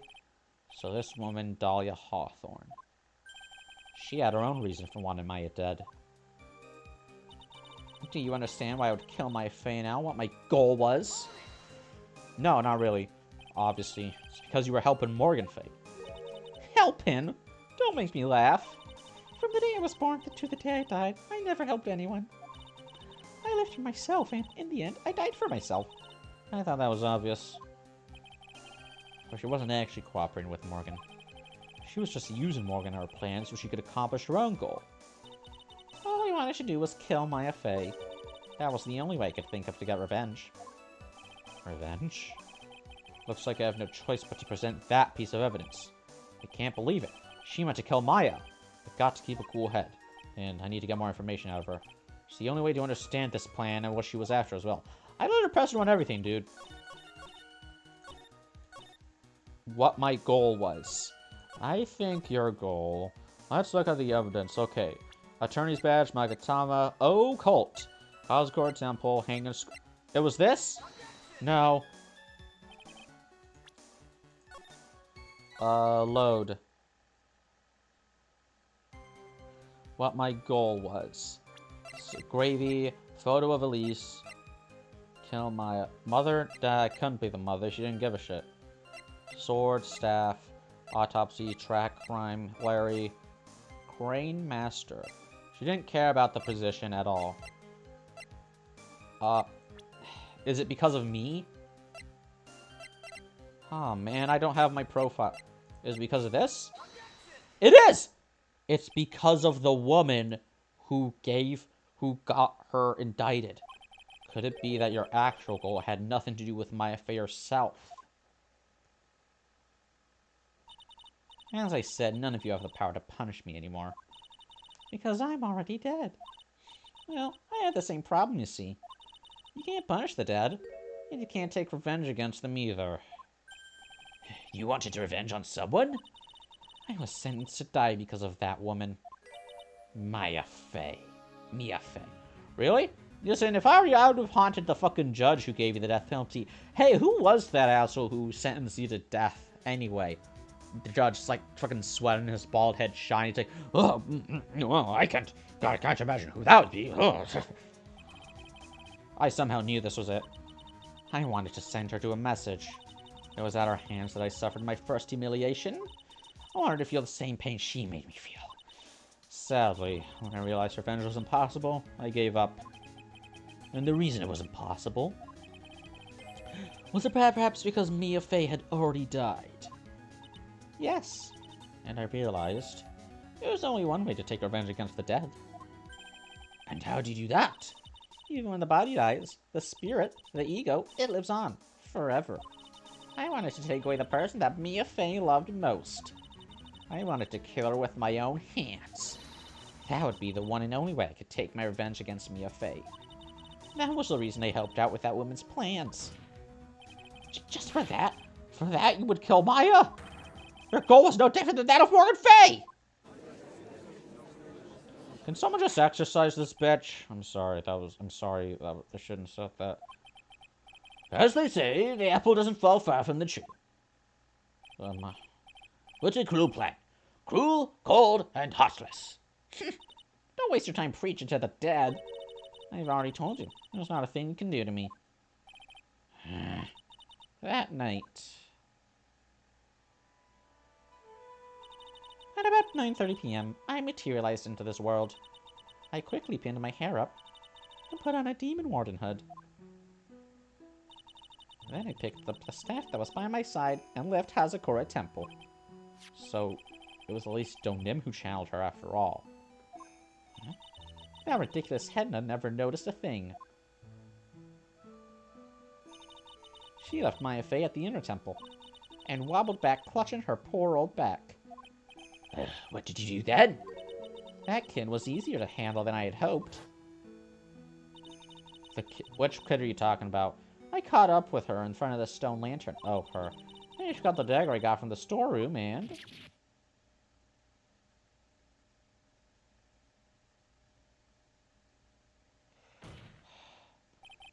So then you're saying you stabbed Maya? It's strange, but I don't have a clear memory of what happened after that. What does that mean? No clear memory? I don't know. I think I was stabbed. You were stabbed? At the last minute. Maya Fey must have stabbed me. I'm sure of it. That's not like her at all. Maya wouldn't stab a french fry with a plastic fork. Anyway, I suddenly lost consciousness. But before I did, I scrawled her name on the lantern. Just as I was passing out, I wrote Maya behind my back. I had hoped it would cast suspicion on her. I can't believe she was thinking of that until the bitter end. That's where my memory temporarily stops. It stops? So you died twice. That's pretty funny. I don't have any memory of actually killing Maya Fey with my own two hands. My very last memory was Maya's terror-filled eyes. When I woke up after that, I was in the sacred cavern, surrounded by darkness. You were in the sacred cavern? The entrance was sealed with one of those trick locks. Somehow I had been trapped in there. But how did you wind up in there? I'd like to know that myself. Anyway, I was worried. I didn't know whether or not Maya Fey was dead, and I swore I wouldn't return to the underworld until I knew I'd killed her myself. For a ghost, you're one tough cookie. I wanted to get out of there and make sure she was dead, but I couldn't do it. I couldn't get out. The trick lock stopped you, huh? I didn't know how to remove it. So then you're saying you were actually confined against your will inside the sacred cavern? Yes, I wanted to get rid of that annoying lock as soon as possible, but it wasn't easy. I kept getting interrupted while I was working on it. Interrupted? It was early in the morning, but someone came to the training hall. What? Who? Could it have been Maya? I am so confused. If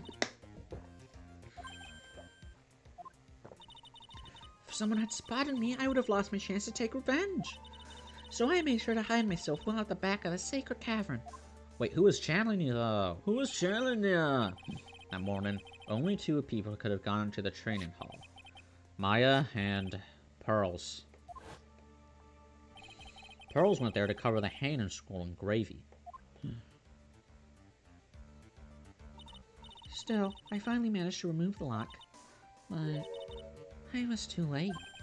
What do you mean by that? The flies had already started to gather. Huh? The bridge had been fixed, and the police had started their investigation, correct? Naturally, I couldn't go out, so instead, I returned to the cavern and put the lock back on myself. I realized I wouldn't get a chance to see Maya's corpse as I had hoped. But just then, Lady Luck showed up. Lady Luck? After that big earthquake, she showed up all by herself. The real Iris? She said she'd come to make sure the sacred cavern was alright. Stupid girl. I came out from the sacred cavern and got a feel for the situation.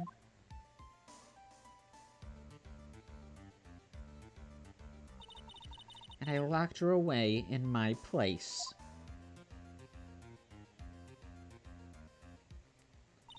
I had finally learned exactly what happened. It was then that I learned that the plan had actually succeeded. What do you mean your plan had succeeded? I had misunderstood one thing, you see. That night, the one that had summoned me, I had assumed that it was Pearl Fay. Well, of course you would assume that. It was written in the instructions. But I was wrong. The person that had actually called my spirit back was... Misty Fay, a picture book author. What? Well, that's really the only possibility, isn't it? That girl lost consciousness in the garden. It was her body that was left lying there.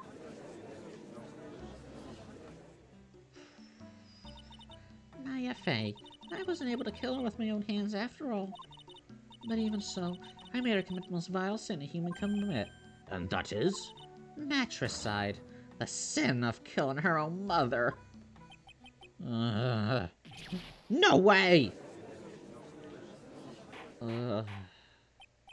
Order in the court. What is the meaning of this? It's true that I was the one who attacked Maya Fay. But even so, the murderer who actually snuffed out Misty Fay's life was none other than your darling little Maya. Ridiculous! That's nonsense! Are you sure about that? Just think about it. There's even evidence supporting these facts, isn't there? What? What do you mean? What is this so-called evidence? The fact that Maya Fay has disappeared is evidence enough, isn't it? Huh? The idea that she's still in the Sacred Cavern is just ridiculous. She wasn't able to escape from the Inner Temple, that much is obvious. In that case, there's only one place she could be. Where? Do I have to spell it out? The bottom of the Eagle River. Where else? Eagle River? Ah, you're familiar with that name, Godot. Maya Fay killed her long-lost mother. Can you imagine the guilt she must have felt when she realized that? That's why she threw herself into the Eagle River. Most bodies that wind up there are lost forever.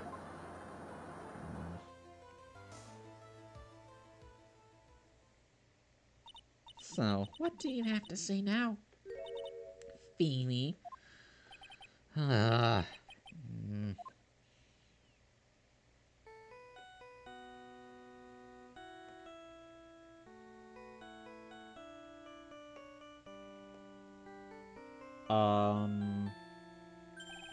Oops.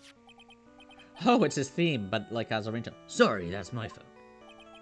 What kind of ringtone is that? Godot here. So, Godot here. Okay, thanks. Was it something important? I just finished removing the locks from the Sacred Cavern. That's great! Well, what about Maya? There was a woman in the cave. Was it Maya Fay? It was the accused. Sister Iris. Huh? Don't look so surprised. I locked her in there yesterday. I just finished telling you that. So, what about Maya? Where is she? So she wasn't charmed, but okay.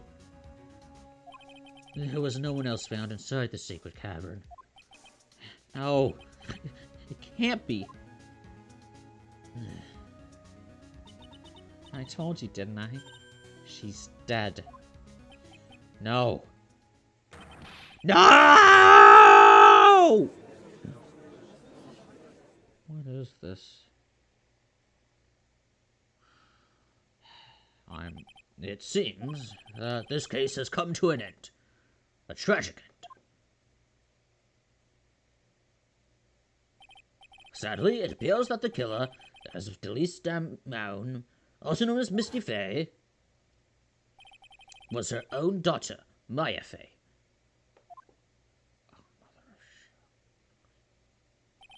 Overcome with guilt for what she had done, Maya Fay jumped to her death into the Raven waters of the Eagle River.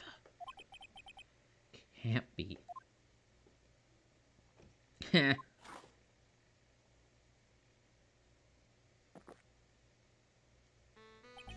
Trite. Have you ever heard this one? Once you eliminate the impossible, whatever remains must be the truth. Oh yeah, my great-grandfather's best friend Herlock Sholmes said that. No matter how improbable it may seem.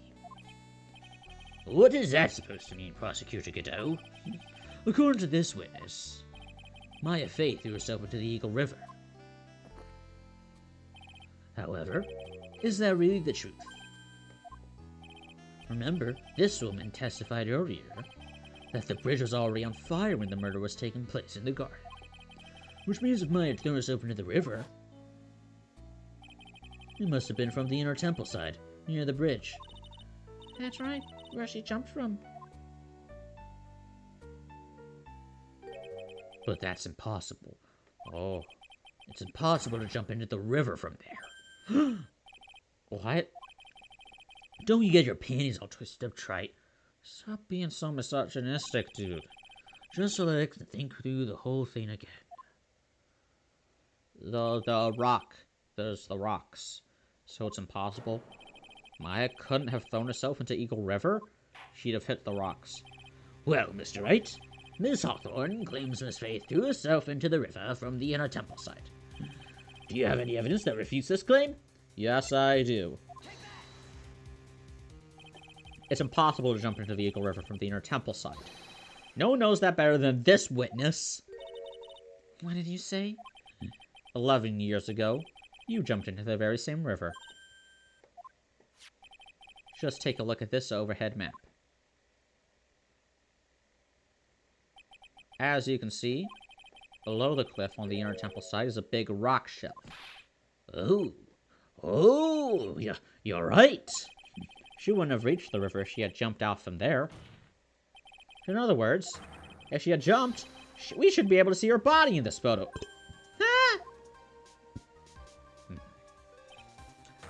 So you finally figured it out. You... No! Order! Order! You're just playing with me. My face body's at the bottom of the Eagle River. There's nowhere else she could possibly be hiding. Miss Hawthorne, have you ever heard this one before? Once you eliminate the impossible, whatever remains must be the truth. Yeah, it's just a few minutes ago. Sass. She's sassing you, Phoenix. Are you gonna let that slide? Me, personally, I would not take that level of disrespect. Maya Fey wasn't inside the secret cavern. We now know... We now know that she didn't throw herself into the Eagle River. Correct. That eliminates all the most likely possibilities.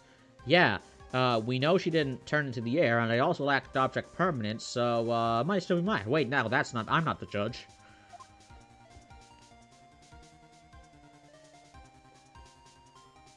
What was the with the pause? Now, although it seems improbable, there's still one other place she could be. What? What is this one possibility you are talking about? It's obviously a bust. So where is her dead body then? She's channeling Dahlia right now. Is that the answer? Finally, I think the pieces are falling into place. Normally the living have no way to punish the dead. I think there's a way to give Dahlia Hawthorne the ultimate punishment. Shall I tell you, Miss Hawthorne?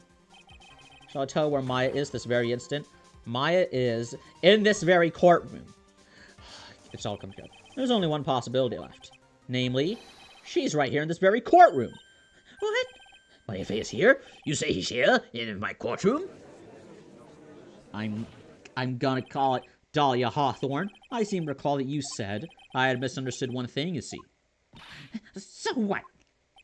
But I think there's one more thing you misunderstood. What do you mean? Tell me something. At this very moment, who is channeling Dahlia Hawthorne? Why, that's obvious. It's Pearl Fay. That pathetic little sniveling runt. No, Pearl's testimony. You're wrong. Pearl's tried, but she couldn't do it. I've never failed at channeling someone. This is the first time it's happened. Isn't there any explanation for why you couldn't channel a spirit? It could happen if someone else has already channeled the same spirit. Someone called me before Pearl did, but Who? Pearl's even tried again on this day after the crime, but she couldn't do it. What could that mean? I think the truth is becoming clear to you right now, am I correct? It wasn't Pearls that channeled you. There was someone who called you before she could. Maya fucking Fey. At my darkest moment, who would there be? Protecting her friends, her family, Maya Fey. This is an easy one. Pearls couldn't do it, and Misty Fey is gone. There's only one possibility left. Come on already. I can't stand attention. Dahlia Hawthorne. The person channeling you right now must be Maya Fey. What? Well, how could that be? Remember what this witness said. Dahlia Hawthorne said about your goal. She said that her goal was to kill Maya Fey. Yes, that's right. But if Maya channeled the spirit of someone that was trying to kill her... Ha! Well, Gramps, what would happen? Could it be? It looks like you finally understand, Your Honor. What are you going on about? What I'm going on about is the reason Maya channeled you. And there's only one reason. To protect herself from you. Ah. To protect herself? From me? Yes. On the night of the crime, you were only interested in one thing. Killing Maya Fey. The path back to Hazakura was closed off, and there was nowhere for her to run. So then the problem became, where would be the safest place to hide? Ah! You mean, that's when she channeled me? Hiding right under your nose, quite literally. All this time you thought you'd been channeled by pearls. That's why it never occurred to you that Maya's hiding place was you. No! No! Don't say that! You're saying that I, Dahlia Hawthorne, was played for a fool by that little whelp? Maya Fey killed herself. Isn't it obvious? Sorry, but no. It would have been impossible for her to jump into the Eagle River. This was the only avenue to escape open to Maya. The only way that Maya could disappear from the inner temple. I don't believe you. Stupid little girl like that who's never been out in the real world. She could never have come up with a plan like that. Who could have ever given her such a brilliant idea? Well, me, of course. Yeah! Mia! Also Pearl. Mia Fey. It's been a long time, Dahlia Hawthorne. So it's true. It was you. Yes. Huh. You're something else. Oh, what are you doing here? That hair. It's Pearl's, right? Tell me something, Dahlia. I want you to think back to that night one more time. You had just cornered Maya in the Inner Temple's garden. And then, in the final moments of the fight, you lost consciousness.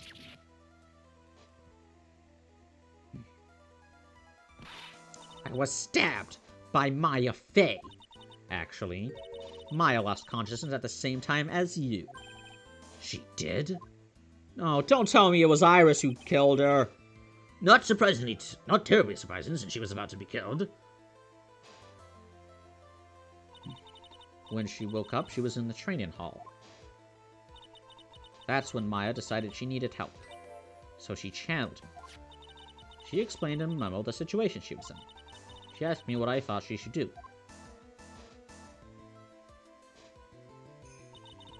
She did that? I can't believe it. Of course, I didn't have all the details, but one thing was perfectly clear. And that was? I knew that you couldn't be allowed to wander free. Free? What do you mean? It was a race against time, so I wrote down 2 things that Maya had to do.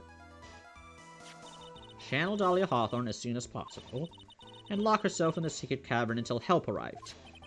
So it was Maya who put that lock on there. Yes, but why did you order her to do those 2 things? If she hadn't done it, Dahlia Hawthorne would have been channeled by someone else. Pearl. By one Pearl Fey. Pearls? Yes. Pearl didn't properly understand the plan, so all she was trying to do was follow her mother, Morgan Fey's instructions. If she had succeeded in channeling Dahlia Hawthorne's spirit, things would have turned out very badly, to put it mildly. So that's how it was. Dahlia Hawthorne would have used the body of Pearl Fey to kill Maya at all costs. Yes, it certainly sounds like that was the intent all along. How dare you? I won't forget this. Why not just admit it? Dahlia Hawthorne, your little plan was nothing but a big failure. Yes. Another failure to add to the pile of shame, wouldn't you say? What do you mean by another? Think about it, Dahlia. Remember all your past crimes? Not a single one of them was a success. They all ended in failure. What? How dare you? 11 years ago? The fake kidnapping. Your very first crime.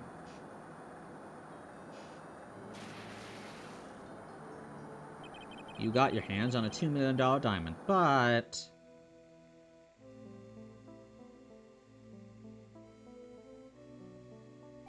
after Cherry Falls escaped and went to meet with Valerie Hawthorne, the truth was exposed. Shut your mouth. That wasn't my fault. It was because that stupid oaf of a prisoner, that weakling of a policewoman. And then, 1 year later, you tried to kill me. Well, I'm still alive, but...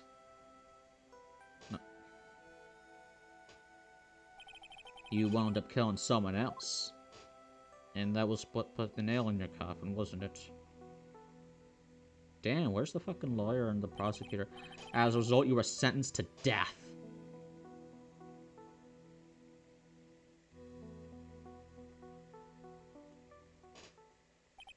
It's one stupid move after another for you, but it's no longer funny. You wipe that smug, happy-go-lucky smile off your face! And now this. You've messed up again. You let Maya Fey escape, even though she was right there in front of you. Mia Fey! Mia Fey! Mia Fey! You spinster! I was supposed to kill Mia Fey like I swore I would! And if only you had gotten this spiky-haired jerk the guilty verdict, I wouldn't have been hanged to death! True. But I think you finally understand, Dahlia Hawthorne. You will never defeat me. What? What did you say? Whether you're alive, dead, or somewhere in between, you will never defeat me. As long as I'm around, you're destined to lose for all eternity. I remember what you said earlier in the trial. You said there was no way we could punish you, because you're already dead. What about it? Then you said, even when the body dies, the spirit, the ego, lives on forever. That's very true, Dahlia. That's exactly the punishment you'll never be able to escape from. For all of eternity, you'll have to remain as Dahlia Hawthorne. A miserable, pathetic, weak creature who can never win at anything. Oh, and for you, there is no escape from that. No hope of freedom. Since the day you were executed, the narrow bridge that once stretched out in front of you has burnt to a crisp. You're wrong. This can't be. How can I lose to the likes of you? No longer matters. I don't care whether you win or lose anymore. The only thing I want is for you to come out of Maya's body right now.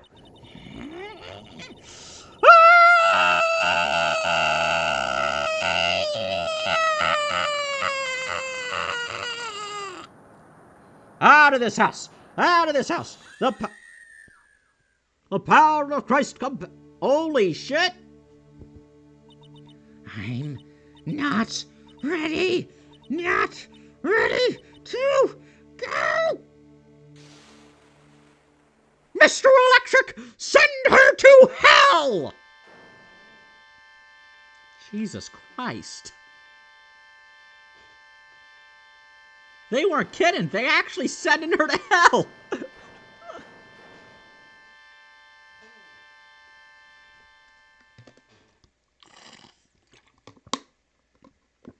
Aww. Nick. Sis.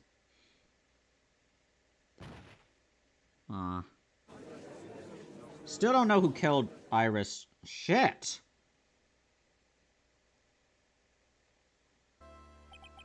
Now then, I assume you are the real Iris.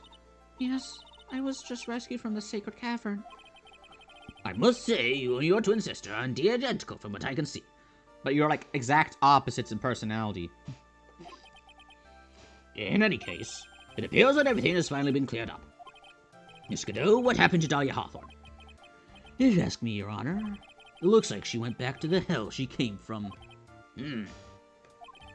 Seems that Misty Faye wasn't the only victim of this crime. Maya Faye, as well as the young Pearl Faye, were also victims of this wicked and selfish plot. Yes, Your Honor. The tragedy of Medium Valley has finally come to an end, it seems. It would be best, Reverend, if no further attempt was made to channel that spirit again. Your Honor? Yes, what is it? About this whole spirit medium thing. Sounds weird how comfortable you seem with the concept now. Well, to be frank, my younger brother is quite judgmental. He often criticized me for not studying hard enough. That's why I made a concerted effort to study up on the Karain channeling technique.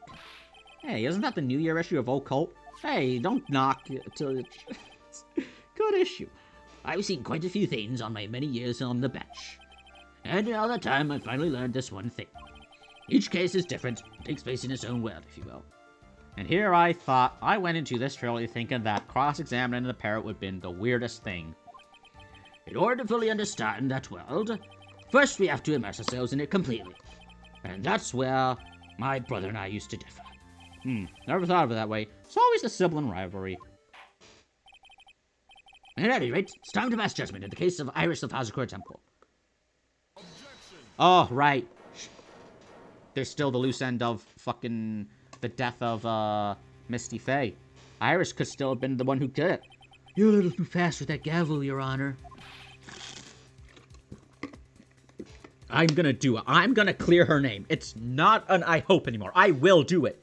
What do you mean by that, well, Mr. Godo? His trial. It isn't over yet. That's what he means. What? Right. Remember what Miss Evil Spirit said in her testimony?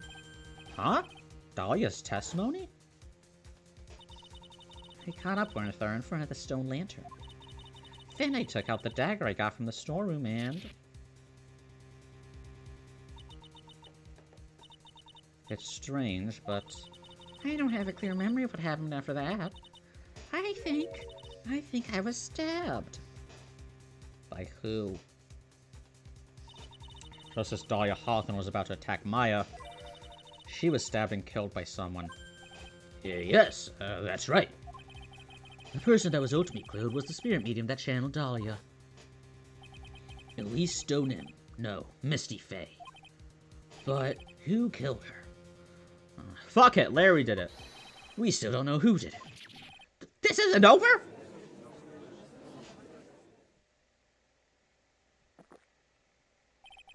Unless someone else is found guilty, the accused is still on trial. We can't let her walk until there is evidence that proves her innocence. I mean, listen, no way. This court isn't prepared for any further testimony. The prosecution is ready to call our final witness. Final witness? This one will clear up the whole mystery. The mystery of who killed Misty Faye. Indeed. Is it really alright, Mr. Prosecutor? Of course it's alright. Of course it's alright, Madam Attorney. Very well then. Who is this final witness? Isn't it obvious? There's one person who saw the whole event and will put the final dagger in this case. Bring out the parrot, please! Someone who saw the murder take place? The very person who saw her mother killed in front of her own eyes. You mean Maya? You can't! She can't testify after what she's just been through! Also, she was unconscious. Wait a minute. We need to find the truth. The prosecution calls Maya Faye to the witness stand. This is all shit. Very well. But first, we'll take a brief recess. We'll have to wait for Miss Faye to recover before summoning her. Once we receive the doctor's permission, we'll proceed with the trial. Hey, Trey, I've got something to say to you, so listen up. What is it? I don't think much of you as a lawyer. It's always the same with you. You somehow manage to just squeak by without even a faint understanding of the case. Some beautiful woman always seems to come dashing in at the last minute to save you. You've got some nerve. But that's not going to happen this time. This time, you're going to have to do this by yourself. That's enough. This court is now in recess. Oh.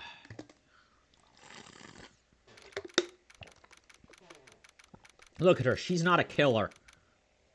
I'm truly sorry about everything. You were working so hard to defend me. But I was missing all day and we didn't even have a chance to talk. She's right. When I met Iris at the training hall yesterday, they had already switched places, and Iris was inside the secret cavern.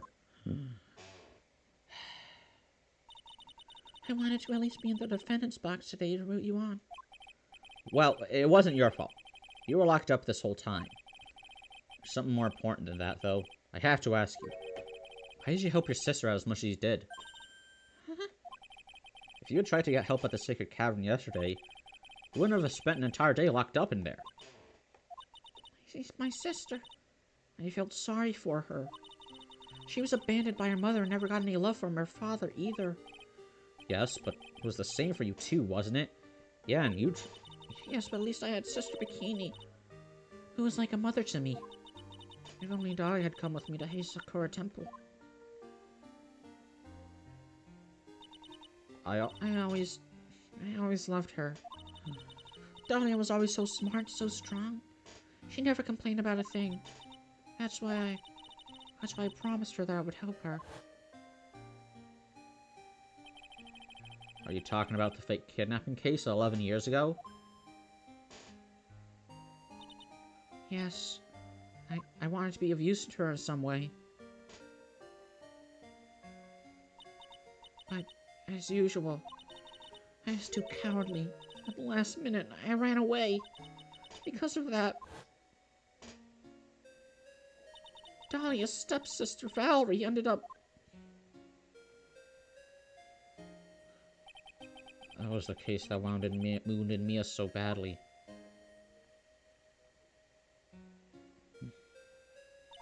But things didn't end there, of course. Some people suspected that my sister was involved in the murder. Some people? You must mean... Yes, 2 defense attorneys. Mia Fey and Diego Armando. After poisoning Mr. Armando, who was getting too close to learning the truth, Dahlia even tried to kill the person who had unknowingly hid the poison for her. You. That's right. Iris. There's one more thing that I have to ask you. Yes, what is it? On the night of the murder, the person that cleaned up the corpse of the victim, at least don't know. Was it really you? Yes, it was me. That night after I rang the lights out bell, I went back to my room. At around 10:30, I received a call on my cell phone. There's a problem. Come to the inner temple right away. I got on the snowmobile and headed for the inner temple. But... The path to the inner temple was cut off, right?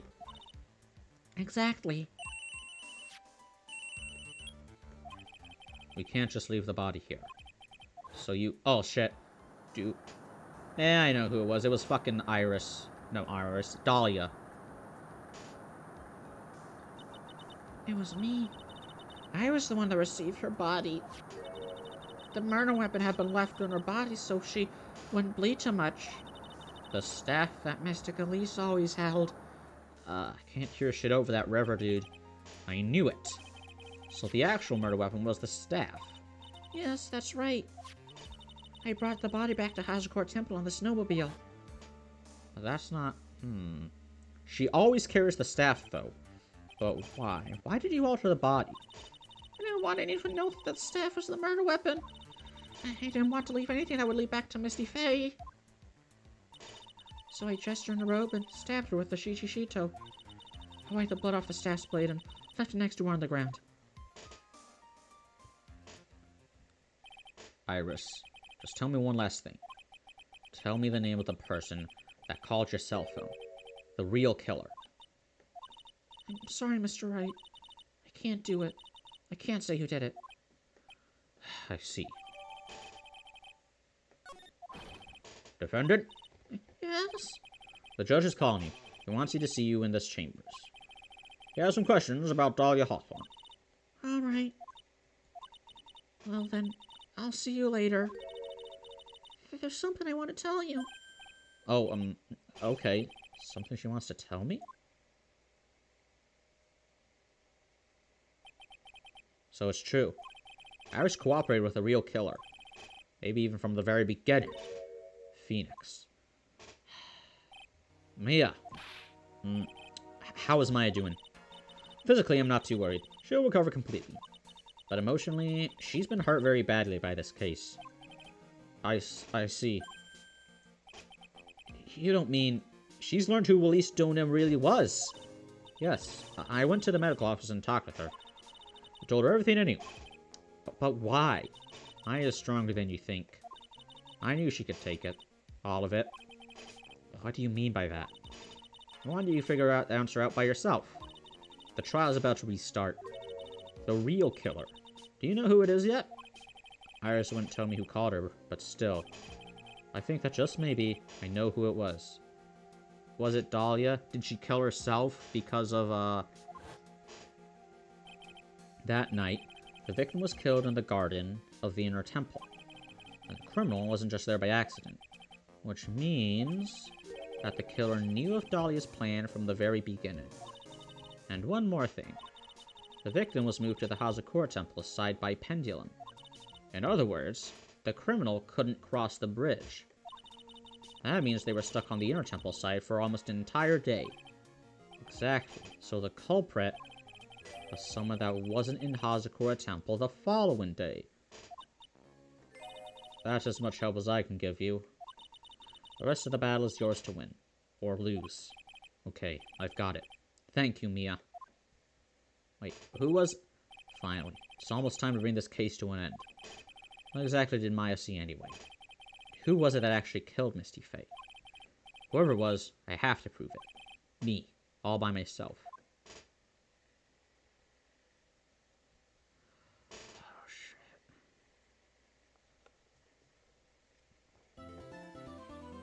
Come on. Final part. Final part. Save to there. Save to there. There we go. Here we go. Here we go, baby. Come on.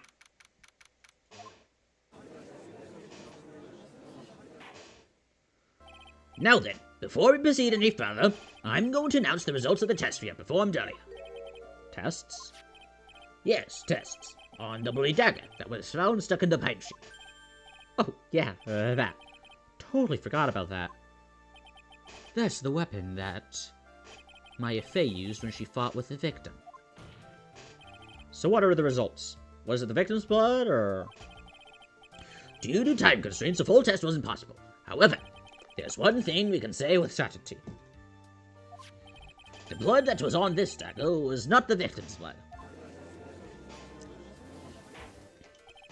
That is all. Now then, let's just start this trial. And whose was it? Doesn't match the victim's. I'm sure both the defense and the prosecution know this, but this trial is rapidly coming to a close. There are only, like, the only people I can think of who aren't on the Hazakura side of the temple, who are to add the Hazakura side, were Pearl. I don't believe that Pearl did it. Pearl didn't. I understand, Your Honor. Shit, didn't read that. From what I've heard, the witness is dangerously weak, physically speaking. So let's finish this quickly. Don't talk to her like that. Agreed. Very well. Please bring in the last witness. This better be the last witness. So then if it was the last witness, then it's not... Like, I don't know. It's either bikini or, like, the murder was an act of God. Witness, please tell us your name and profession. Maya Fey. My profession is, I'm the assistant manager of Wright and Co-law offices. I'm the assistant manager at, fucking Wendy's. At Raising Cane's. I'm the assistant manager at Raising Cane's. According to the magazine I have here, you're a spirit medium of the crane channeling technique. I'm frightened. The Fae clan, they don't want any more to do with it. Oh, Maya. The pain the Fae bloodline causes must be unbearable. Everybody is going to need therapy after this trial. Ba-dam-bam. Very well. Now then, Miss Faye, when the event occurred, you were in the garden of the inner temple, and you witnessed the moment of Miss Elise Stonehem's murder. Is this correct? I didn't see anything. Straighten up this instant, young lady. Sound like my father. Pick your head up and speak clearly. There's always time for crying later. But Your mother was killed right in front of your eyes. There's nothing you can do to change that fact. Why are you the exact opposite of Diego? But there's something you can do. You can finish this. You've been watching the whole thing, right? You've seen the witnesses come out, and you've seen us squeeze the truth out of them. Now it's your turn. Let's hear your testimony. On the night of the crime, what exactly did you see happen? Witness, if you please. Yes, Your Honor. At the inner temple. I was passing through the garden on the way to a spare prep room when it happened. Suddenly, someone struck me over the head. So it was a physical. I stumbled and ended up against the stone lantern. I think I screamed, "Help me!" Then something warm splashed over me. That's when I lost consciousness. Warm. Something warm. So you were struck on the head. I suppose it must have been this staff. Maya, the person who hit you. It was Dahlia Hawthorne, wasn't it? But Dahlia Hawthorne was possessing fucking... I'm sorry, Nick. I couldn't see. I don't know who it was. Maya, think hard. Sorry, Nick, but I really couldn't. Can't say it was an especially good night for young ladies to be walking around alone. It seems it will be hard to determine the credibility of your testimony alone. Very well then, Mr. Wright. Please begin your cross-examination. Maya, hang in there. She doesn't look well at all.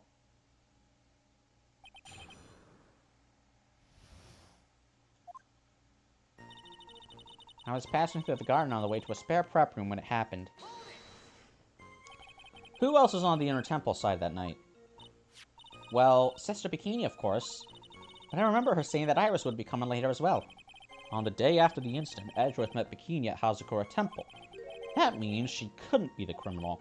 So then, did Iris actually come later, like she said? Well, let me think. She seems confused. It's probably because she's so tired. No, I'm sure I didn't see her. She must have come while I was preparing for the training. Suddenly, someone struck me over the head. Who did it? Who hit you? I'll kill them. Well, I didn't see who it was. I was hit from behind. You didn't see the person? But after that, your attacker was in front of you. How can you not see who it was? Oh, let me think for a sec.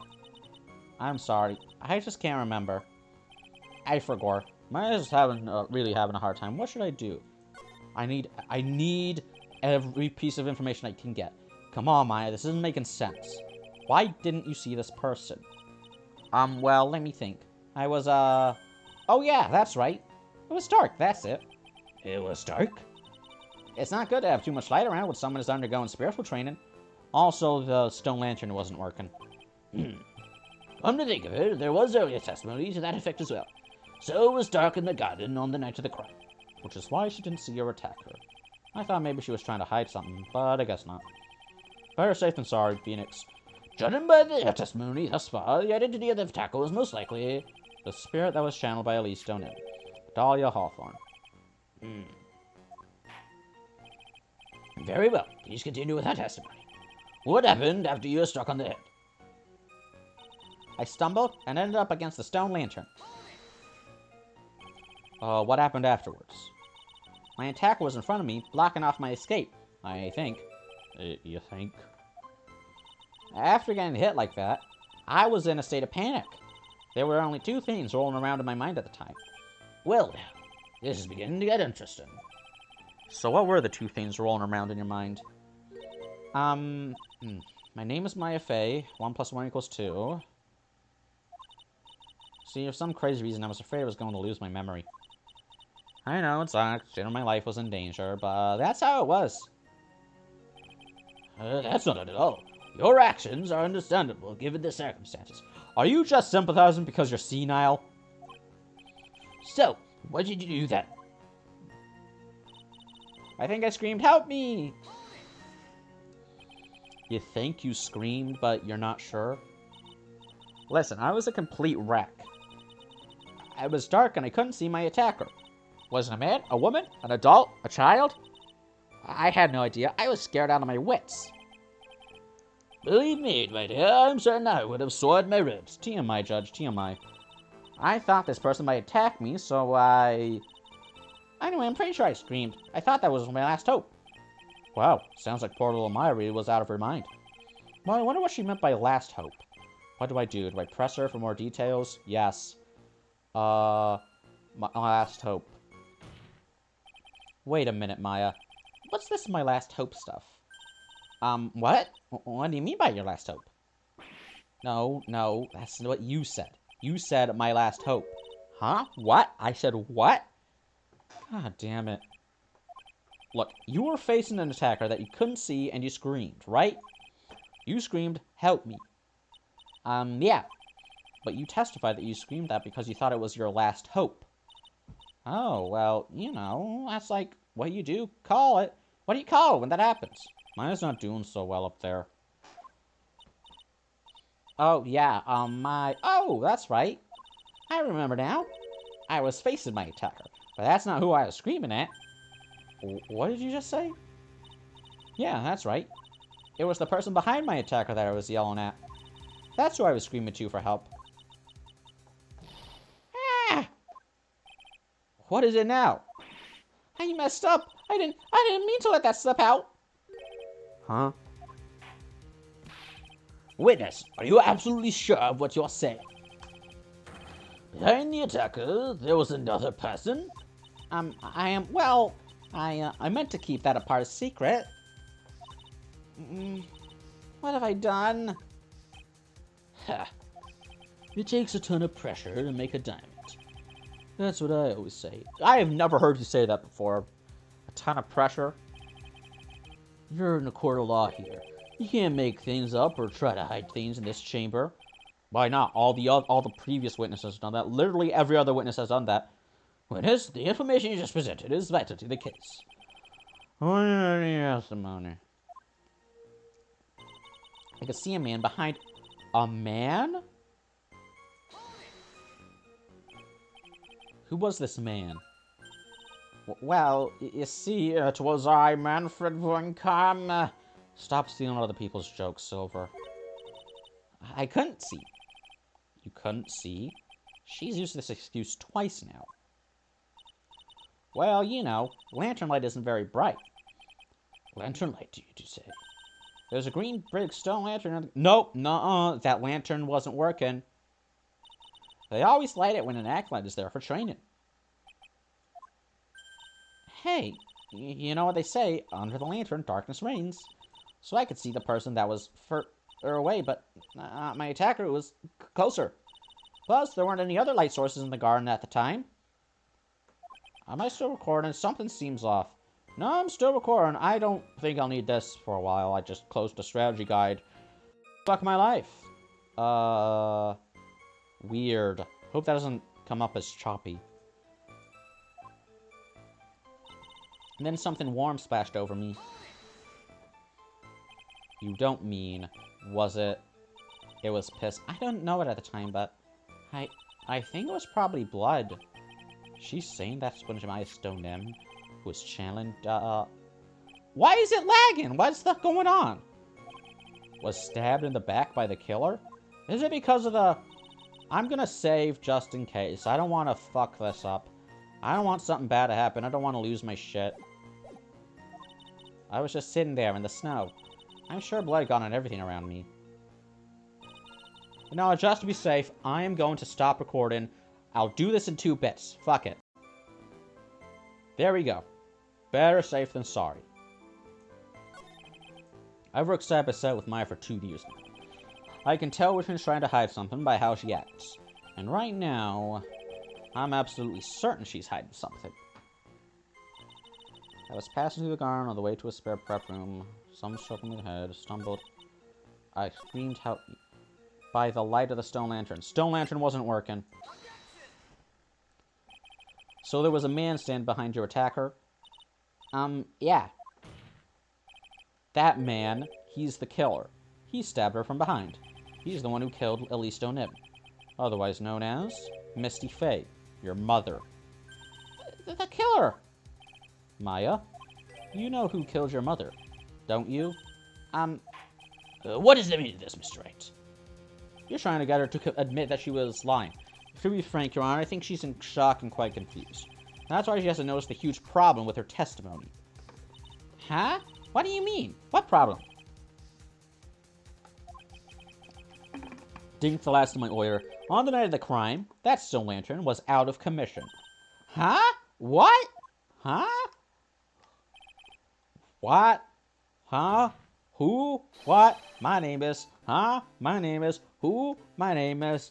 Wicka Slim Shady. There was no light anywhere in the garden that night. No! Order in the court. Mr. Godot, explain this. Add the pressure, add the pureness of milk to the perfect clear darkness of coffee. Stir. Stir. That is the state of the witness's mind right now. A cup of coffee au lait. I like coffee with milk. That cools it down. I can handle the bitterness, can't handle the... That's a lie, I cannot handle bitterness. It's too bitter, tastes like shit. Cafe au lait, is that even legal? Mr. Shright's words are the milk, and you are the spoon. Your Honor. I'm a spoon? I'm no spoony bard, I'll have you know. You must have noticed it true, Tight. This witness's mental state is highly unstable right now. Why is everyone so judgmental of Maya? Like, judging her clothes, judging her hair, judging her mental state, judging... What the fuck, dude? It's not hard to understand why she would make a little mistake like that. Sorry, but that's not going to cut it. What did you say? If there truly was no light in the garden, then there's a fatal contradiction in the witness's last bit of testimony. Nick. May I? Recall the witness's statement about her attacker. She said that she didn't know if it was a man or a woman, an adult or a child. And yet, the witness could describe a person that was standing behind her attacker, and she quite clearly described him as a man. In other words, that would have to mean that Maya actually saw her mystery person, despite it being so dark that she couldn't see the face of her own attacker. Was it fucking Godot? No! Okay. Order! Order in the court! What in the world does this all mean, Mr. Wright?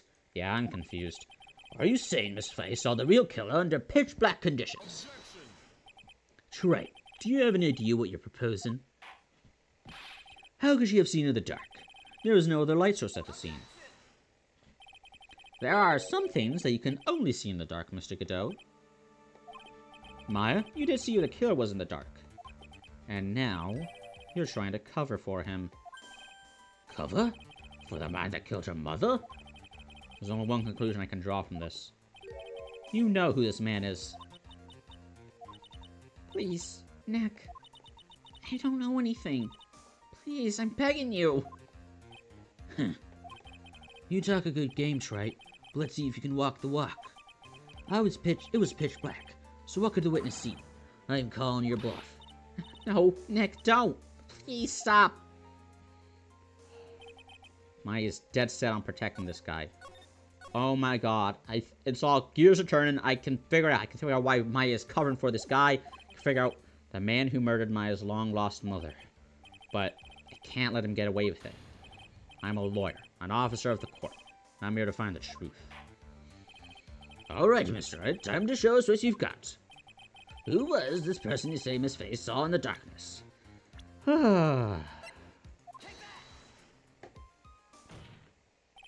Because it was pitch black, Miss Faye was able to recognize the killer easily. I'm sure the court would like to see for itself how this is possible, yes? What? But how do you propose to show something like that? It's easy. We just need to recreate the conditions of that night. Conditions? Your Honor, the defense officially requests that all the lights in this courtroom be turned off. Oh, God,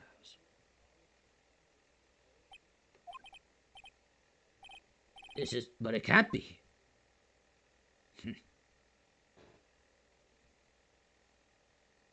Mother of God. That was a nice bit of deduction. Trite. Wait. When you eliminated the impossible, whatever remains, however improbable, must be the truth. Well, everyone, this is the man Maya saw on the night of the murder.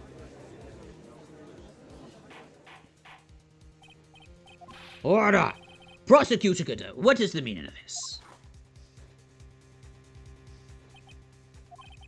Surely you must be shocked to hear yourself accused of such a thing. Why aren't you denying it? Heh. Your Honor, you're asking the wrong person. What do you mean by that? If you got a question, ask the witness.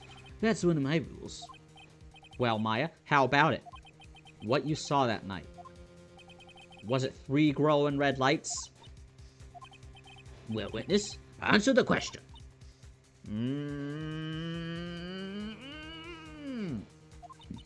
Yeah, you're wrong. I never saw that. I saw Manfred von Karma, an Alaskan bullworm. Larry. Fuck it, Edgeworth did it. Maya! I thought the person that stabbed my mother was a man. For a totally different reason. Oh? What? Oh, thank God it's not at Godot. Witness, Mr. Wright, what the... Stop your shattering, Your Honor. Chacha. If it's worth asking, ask the witness. That's one of my rules. All right. Well then, let's continue on with the testimony. Please tell us how you knew the killer was a man. Yes, Your Honor. I didn't realize until after I woke up, but... The killer. It's usually 3 testimonies, right? When I came to, I was just lying there on the training hall floor. By the time I got back to the garden, the place had totally changed. The torches were lit, and the body was gone. And all the snow around the stone lantern had been carefully cleaned up, too. Since the person did all that work alone, I just assumed it was a man.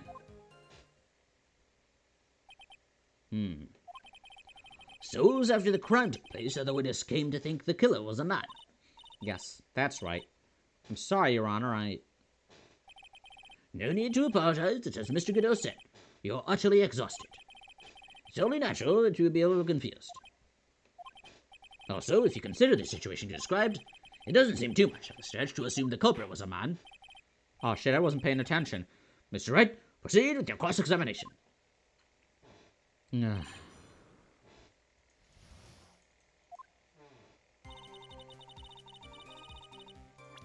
On the training hall floor. Well, that makes sense. Somebody, placed her there. So you lost consciousness when you were in the garden. Is that right? Yes, I think it happened when the victim was stabbed.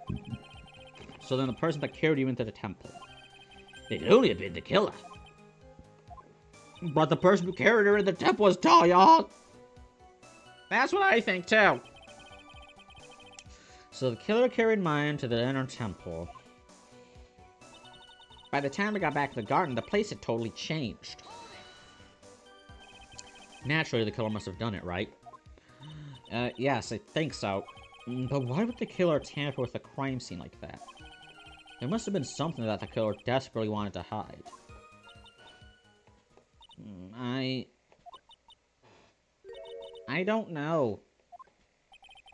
Looks like she doesn't have enough confidence.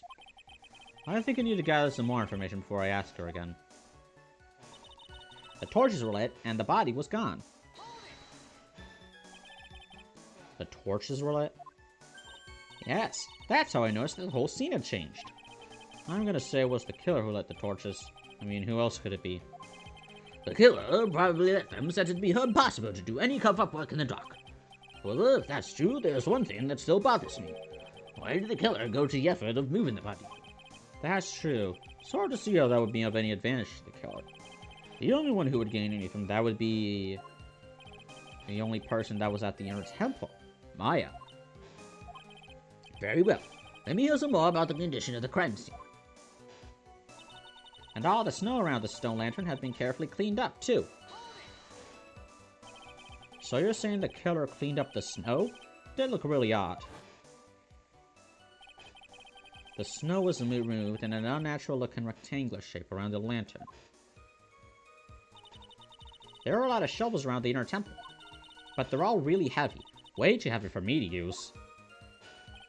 An odd fellow indeed, this Keller. Why on earth would anyone want to take snow anyway? Well, there's one thing I can think of. Didn't you say that a lot of the victims' blood sprayed onto the snow? Yeah. The area I collapsed in ended up being splattered. In other words, the killer's purpose was to hide the bloody snow. Well, obviously that would make it look suspicious. Should have removed all the snow. I think that's the most reasonable explanation. Perhaps. However, there's still something that's bothering me. If the killer just wanted to hide the snow with blood on it, there was no need to remove that amount. That's true.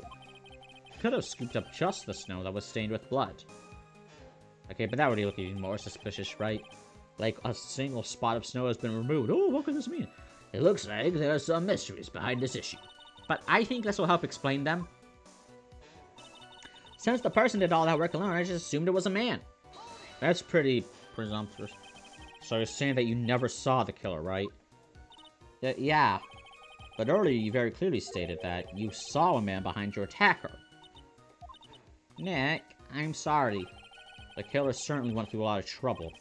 Moving the body by pendulum, manipulating the crime scene. But for what purpose? Why do all of that? Maybe Maya knows more than she's letting on. So where's the contradiction? King 2 was lying there on the training hall floor. By the time I got back to the garden, the place had totally changed. The torches were lit, the body was gone, all the snow. Then the person did all that work alone. There was no man. Was there? No man.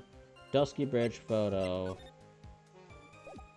Okay, I cannot think with a full bladder. Take a piss. Okay, let's try this. So press on the fourth statement, second statement, third statement, right? Or third, fourth, second. Third, fourth, second. The torches were lit. Yes, that's how we noticed. I mean, why would they light the torches?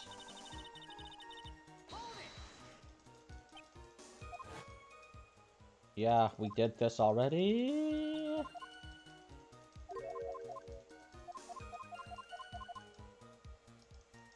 And now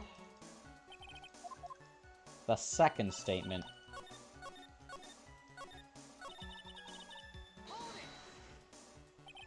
Naturally, the killer must have done it, right?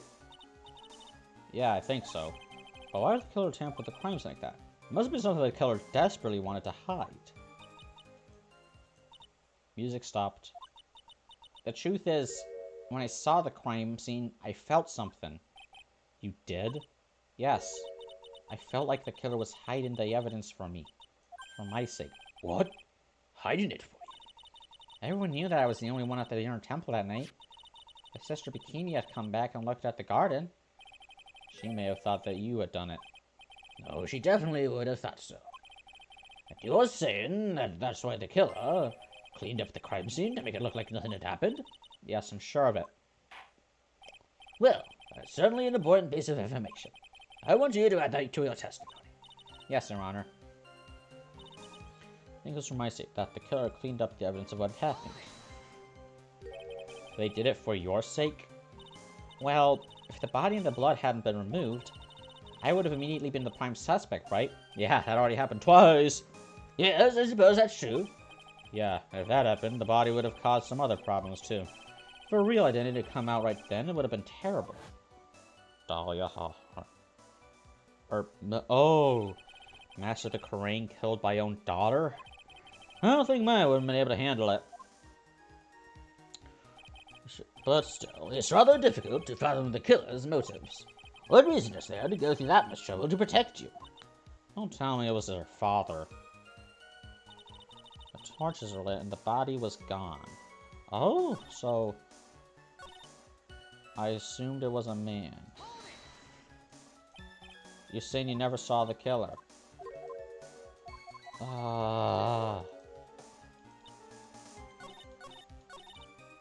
I think the killer was for my sake. The killer cleaned up the evidence of what had happened.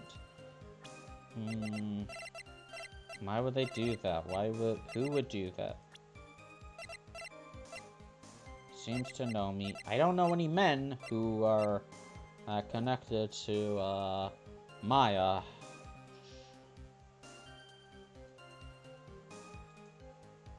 Oh! Why did she... But then why wouldn't he wipe off her name? The body of Elise Stoneman was carried all the way to Kazakura Temple's courtyard. Then at the garden, the real scene of the crime, the snow that we suspect was covered in blood was scooped up and removed. It's reasonable to believe all this was done in an attempt to hide the true crime scene. However, there is still one matter that seems somewhat odd. Oh? And what would that be? You must have figured it out by now, Mr. Godot. It's the message written in blood on the lantern. Oh. It was written very clearly on the white stone lantern. Maya. If the killer was so motivated to protect Maya from suspicion, then why didn't they wipe the writing off the lantern? Maybe they couldn't see it. Godot, you didn't. You couldn't. Order! Order! But Mr. Wright, isn't it a fact that the killer was trying to cover up the crime scene? Indeed. But it doesn't make much sense to move the body and remove the bloody snow. And not wipe off the most incriminating thing of all, the bloody writing. But if that's the case, would you have an explanation for the killer's mysterious behavior? Why would this killer move the body and remove all that snow, but then leave the bloody writing on the lantern? Because they couldn't see it. I don't know what the killer's plan was, but it's a fact that the killer left the writing on the lantern. There must be a reason for it. Well then, Mr. Wright, let's hear your opinion. Why did the killer leave the rest? The killer didn't notice it. Prosecutor Godot, early in this trial, you gave me some good advice. Once you eliminate the impossible, whatever remains must be the truth. Maybe you're not as dumb as I thought. The real killer wanted to disguise the fact that a crime had occurred there. If that's the case, they wouldn't have left the bloody writing on the stone lantern on purpose. Therefore, it must mean that they didn't notice it. But that doesn't make any sense. The torches were all lit and everything. There's no way any normal person would miss something as glaring as that. You're right. There is no way any normal person would. Judgmental Phoenix again. What are you trying to say, Mr. Wright? There's only one person involved in this incident who could have missed seeing the bloody writing altogether. And who would that be? Who's the person that... Do I need to say... It's Godot. It's Godot. Mr. Godot, this is what you said yesterday. My eyesight is pretty messed up. Even with these huge goggles on my head, I still can't see everything. You can't see everything? Is that correct, Mr. Godot? This lantern was submitted as evidence today. I would like the court to think back to the moment it was first presented. This lantern? There's something written on it. It's written in blood. Nonsense. This lantern, it's as clean as a whistle. Mr. Godot, just admit, there are certain colors you can't see, correct? You can't see red on a white background, can you? That's right. We went through this once before, during the poisoning case at Tribulations. This is the apron the delightful Miss Bird was wearing at the time. And someone spilled coffee on. There's something still bothering Mr. Godot. Why have you not explained the bloodstain to the court? Bloodstain? What bloodstain would that be? Don't play games, prosecutor. The blood-covered stain that's smeared all over the apron. That's ridiculous. No one told me anything about a bloodstain. You could see the coffee on the white apron, but you couldn't see the ketchup because it was red. Huh. That's strange. In a black and white photo, those letters would have appeared black to me. I wonder, why am I the only one that can't see them? So then, Mr. Godot, are you admitting it? Are you admitting that you can't see the red writing on the lantern?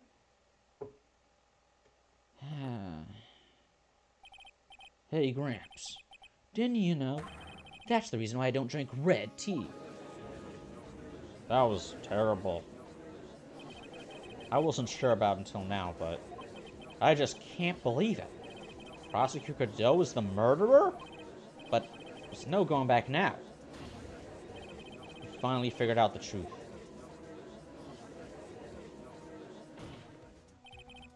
Mr. Greedo, the defense at this time formally accuses you. You are the murderer of Miss Elise Donut, also known as Miss Misty Fey. It's hard to believe this may be true. However, once again, Mr. Wright has brought up a disquieting fact about you. Heh. Just make sure you don't fill out the indictment in red ink, Gramps. Jesus. Come on. How does a little graffiti make me into the killer? Besides, it's not like it's my name that's written there. Well, that's because it was written by, I'm certain that the killer wasn't able to see the color red. This is rich. Do go on, Trite. The answer is right there at the crime scene. In the snow. The snow? How so? Well, for example, why did the killer move all that snow? Your Honor, you said it yourself. If you wanted to hide the body's bloody snow, why not take out just that area? Yes, why didn't he take that just that area? Ah, could it be? Yes, the killer couldn't see the red blood that had seeped into the snow, and so he had to remove all the snow. He couldn't be sure of where the blood had landed, so he removed the whole area. Isn't it more likely that the killer couldn't see the blood because it was dark? Not a chance. The torches were all lit. He would have been able to see just fine.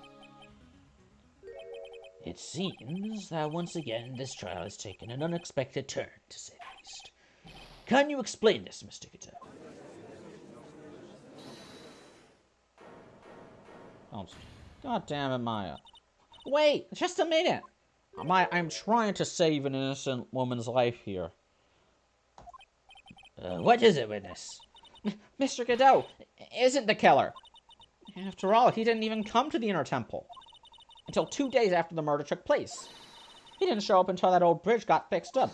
At this point in Danganronpa, you would have a fucking minigame battle with Maya, quick time events. You would press the button at the right time, a little rhythm game to remove all doubt. Then you would press the buttons in the right order. Meat on the bone, on the meat bone, on the bone meat.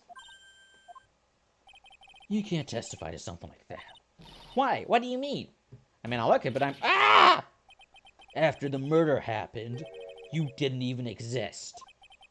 She didn't. I'm afraid I don't follow. Are you senile, old man? That's what I said. We established this just a little while ago. After the murder, this witness was unconscious for a long time. Because she was channeling Dahlia Hawthorne. Oh, that's right. Please, Your Honor, let me add to my testimony. Nick, please listen to me. Maya, do you plan to cover for Godot no matter what the cost? If that's the case, then I've got no choice. Your Honor, let's hear her testimony. If it means we're going to hear the whole truth, I say we should not silence her. Heh. Nicely done, Trite. Very well. Let's hear the witness's testimony. Please tell us what happened at the Inner Temple after the murder. Yes, sir. After I woke up, I began channeling, and my spirit left me, as it were. But little Pearly was there at the Inner Temple, too. After the incident... Pearly was also stuck on the Inner Temple site that night.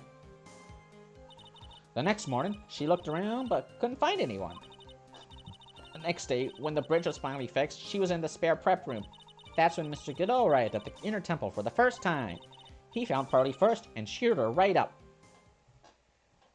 Doesn't sound like her, him. Who is this Pearly? That's my little cousin, Pearl Fay.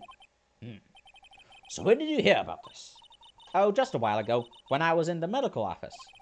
I'm terribly sorry, but what you heard from someone else is simply not admissible as testimony. What? Come on! Pearly would never tell a lie. She's a way more honest person than I'll ever be. You're smart, Maya. You always know the best things to say when you're under oath. The prosecution has no objection. We believe the witness. Mr. Cadeau, let's just move on to the cross-examination, if the defense has no objections. This is highly unusual, but, well, Mr. Wright. Let's get this cross-examination started. Jesus.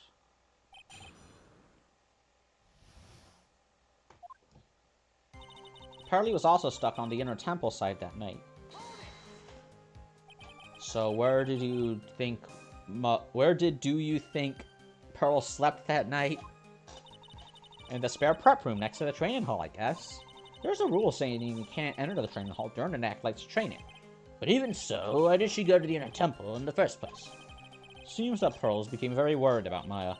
She knew that the spiritual training I was about to do undergo was very intense. Pearls was supposed to channel Dahlia Hawthorne. She couldn't do it. That's why she headed to the inner temple. However, Dahlia Hawthorne was already there, possessing the body of Elise Stonim. The next morning, she looked around but couldn't find anyone. She searched the entire inner temple side end to end. Well, you see, Pearlie gets pretty scared when she's alone, and there weren't that many places to look. She says that she even went back and forth several times. The inner temple side has two structures, the training hall and the spare prep room. And there's also a storage shack, I think. That's about it. There's a storage shack, too. Pearls was looking for other people, right? Would she have really examined a storage shack all that carefully? Well, if it was me, that would be the first place I would investigate. So that means it's possible that someone may have been hiding in the storage shack. The next day, when the bridge was finally fixed, she was in the spare prep room. Pearls didn't hear the sound of them working on the bridge. What do you mean? I was just wondering why she would stay in the prep room. If it was me, I'd at least go out and wait at the foot of the bridge. Oh, well, Pearlie said she was sleeping at the time. She said she was so scared during the night that she couldn't sleep well and woke up a bunch of times. Poor little girl, all alone like that. Well, we know that she had at least one friend in the sacred cavern. Dahlia Hawthorne, who was busy battling with the trick lock. She couldn't let anyone see her, so she wouldn't have shown herself to Pearls. What happened after the bridge was finally fixed? That's when Mr. Godot arrived at the inner temple for the first time. So it was your first time on the inner temple side, Mr. Godot? That's funny. My imagining things were the defense asking me a question. Mr. Wright, please save your questions for the witness.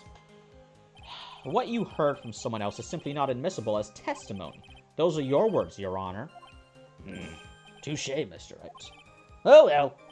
What do you have to say, Mr. Godot? Hot nights and even hotter coffee. That's what I always say. No, that's not what you always say. If it hadn't been for this case, I would have never visited there. A freezing cold temple in the mountains. I think I'll pass. So we had never visited Hazakura Temple or the Inner Temple, huh? You want to say something, Shrite? In any case, I have to find the crack in Godot's armor. More like cross-examine Maya, that is. Very well. Please go on with your testimony. After fixing the bridge, the police came over to the inner temple side, right? Yes. Then Mr. Godot...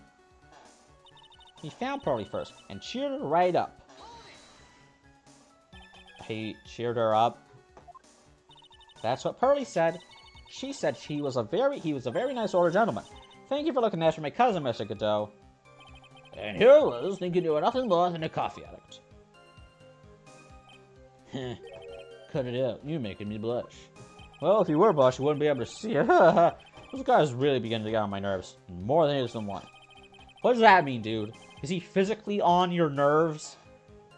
The truth is, there weren't that many places to look out on the inner temple side. The policemen were all busy going over the garden with fine-tooth combs. So I decided to carry out an investigation my own way. Godot style. I'm the same way. I like to handle verdicts in my own way, judge style. Maybe I should ask some questions, Phoenix style. Cheering Pearls up. So you cheered Pearls up. When I found the little girl, the first thing she asked about was her cousin, Maya Fey. Really? The bridge had burned down and she was huddled up in that tiny shack with no heat. Even though she must have had a truly terrifying night out there. She asked about you before she started thinking about herself. Pearlie! I noticed that you weren't anywhere on the inner temple side, but I couldn't find it in me to tell her that. So I gave her my last cup. Gave her a cup of coffee. With milk and sugar to hide the bitterness of the harsh truth. What a sweet story. You got a thermos of coffee? Why doesn't that surprise me? There's only one thing of any importance here. Where was Godot when the murder was taking place? He must have already been at the Inner Temple when it happened. Otherwise, he couldn't have killed Elise Donim. Okay, well, I got this. I gotta press over on the other thing. Press. Shit, dude. Press. Pressing. Pressing. Pressing. I'm gonna press it so hard it'll quantum tunnel. Godot's investigation. You said that you conducted an investigation of your own. Did you find anything? It looks like my investigation went about as well as yours, Trite. After all, I did miss the bloody writing on the lantern. Well, I didn't miss it, so speak for yourself, Goggles. The only odd thing I discovered was the beauty in the training hall. Oh, beauty? Misty Faye, naturally. Clad in her stunning Japanese garb, surrounded by the hue and aroma of Western tastes. Western tastes. Could you find a stranger way to describe gravy? So from there you headed for the prep room. Wait a second, what did Godot say just now? I think I just found his proverbial weak spot. There's only one thing of any importance here. Where was Godot was taking place? So wait, he was in the... He found Pearly and cheered her right up. What the fuck just happened? Do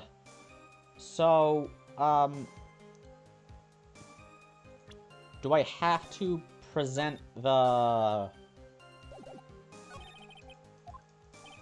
So, what was the weak spot?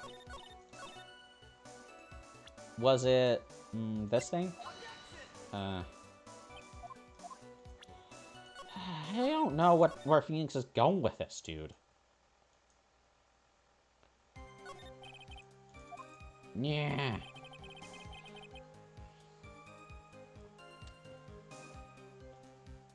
Oh, right.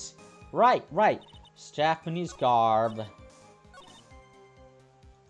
If that was the first time, then how did you know Misty Faye was there? Mr. Godot. The first time you crossed Dusky Bridge and went into the Inner Temple was long before the murder took place. Why do you say that? Because you just made one fatal slip-up. The hanging scroll in the training hall. Hanging scroll? But Mr. Godot was right. That scroll shows a picture of my mother. Maya, I know you know who it is, but here's something you didn't know. By the time the bridge had been repaired, 2 days after the murder, the hanging scroll in the training hall looked like this. What is that wonderfully delicious smell? The morning after the crime, someone covered it with gravy. Gravy? Why gravy, Nick? Because gravy was much more than a condiment to the culprit. Well, Mr. Godot, if you really hadn't seen the hanging scroll until after the murder, you wouldn't have had any way of knowing that it was Misty Faye. Wait a minute, Nick. Yes? Take another look at the hanging scroll. Look, at the top. There's a crestia there. Oh, it's the mark of the master, correct? Exactly. So if you know the meaning of the mark, then you could guess there was a picture of Misty Faye on there. True, but Mr. Godot's described was underneath like this, clad in her stunning Japanese garb, surrounded by the hue and aroma of Western tastes.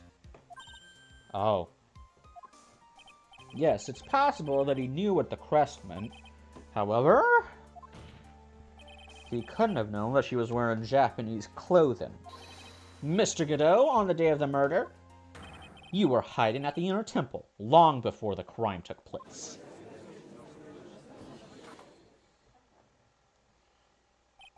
Can I ask you just one little thing, Trite?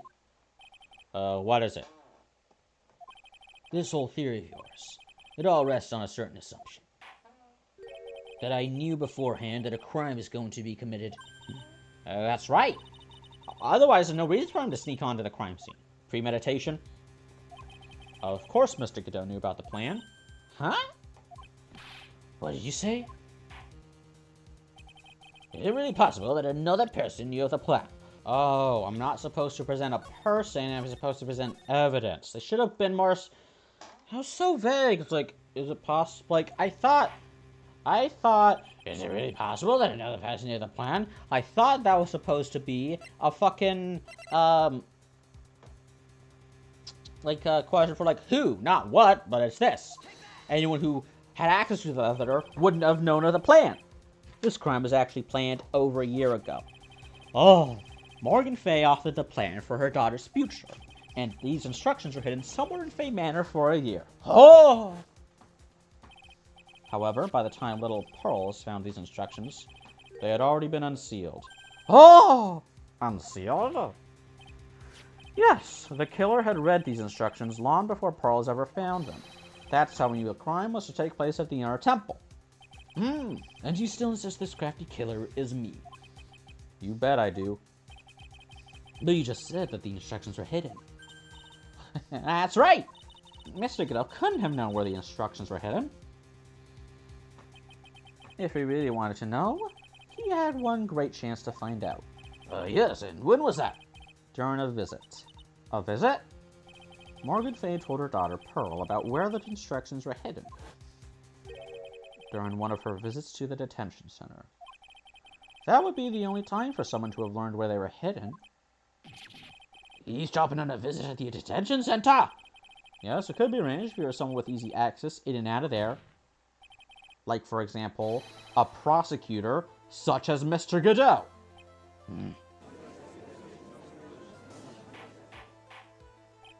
Order! Order! Mr. Godot, you're under fire again. This murder could not have been carried out without prior knowledge. And you. You were the only one that could have acquired this information before the murder. Fucking coffees. Humans are afraid of the dark. And yet, at the same time, we're fascinated and bewitched by it. Maybe that's why humans drink the darkness that is coffee. Sorry for always asking, but what does that mean? It means there's a reason for everything. According to your theory, the killer in this case eavesdropped on a conversation during a jail visit where he learned of a hidden plan for a crime. After discovering the plans, he hid in the Inner Temple and waited for the crime to occur. Then he ultimately took a person's life. And he did all of that just to protect this witness? Well, that's right. If you're accusing me of this crime, I have to ask you, why would I do this? This girl is nothing but a stranger to me. I've got no reason to go through that kind of trouble to protect her. I am what you see. I'm certainly not the type to rescue the damsel in distress. The killer's behavior is certainly extreme, for lack of a better word. Even considering that the killer wanted to protect this witness's life, his behavior is still a little too unnatural. However, you had a good reason, didn't you, Mr. Godot? An unshakable reason that forced you to protect this witness at all costs. I knew it. You figured it out, haven't you, Nick? Maya, I guess you were doing your best to cover for Godot. For the same reason, huh?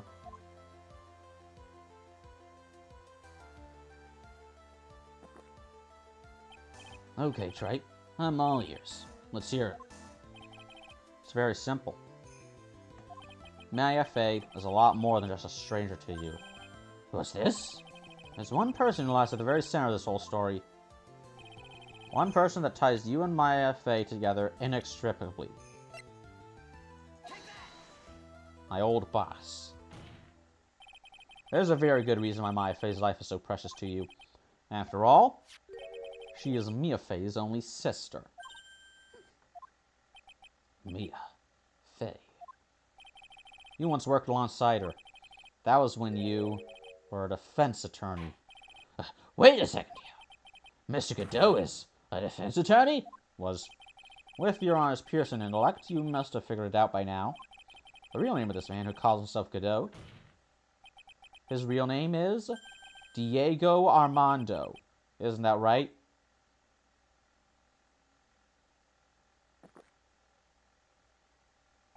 The last time someone called me by that name was over 6 years ago. Diego Armando. That name rings a bell. Should, Your Honor. All this is related to a single case. A case in which a convict named Terry Falls killed himself.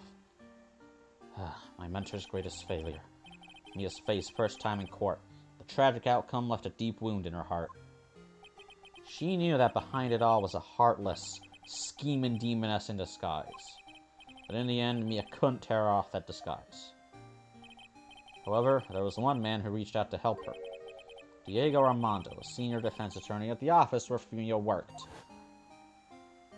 Damn. It's my fault. It's all my fault that Mr. Falls killed himself. Mia, you can't cry yet.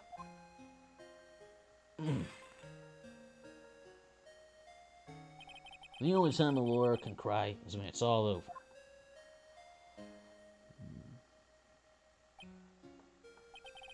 I was moved by her. The way she put all her faith in her clients. The pure sweetheart of hers. That's why I could never forgive Dahlia Hawthorne. Mia and I thoroughly investigated that fake kidnapping incident. Then one fateful day, Dahlia wanted to meet with me. It had been 6 months since the trial. We met in the courthouse cafeteria. Ah, I just remembered. 6 years ago, right here in this courthouse, you were poisoned. Even I didn't see it coming. Dahlia Hawthorne slipped some poison into my coffee. Some newspapers at the time called it a murder. Very little information about the case was released to the press. But you weren't dead at all. No official reports ever actually called it a murder. I was just in a deep, deep coma. I see. My body shut down and my life became nothing but a long, deep sleep. That woman's poison did a real number on my central nervous system. I lost my sight, and all of my hair turned white due to the damage it caused. That's terrible. Apparently, it was a miracle that I ever regained consciousness. 5 years had passed since I drank that poisoned brew. Then one morning, my eyes flew open from the smell of a doctor's cup of coffee. 5 years? You were asleep for 5 years? And the worst possible news was waiting for me. Mia Fey was dead. From the very moment I opened my eyes. I had already lost everything I thought I had. The woman I loved had been murdered. And the woman I loathed had been sentenced to death. The woman you loathed. The woman who had spiked my scalding hot coffee. Dahlia Hawthorne.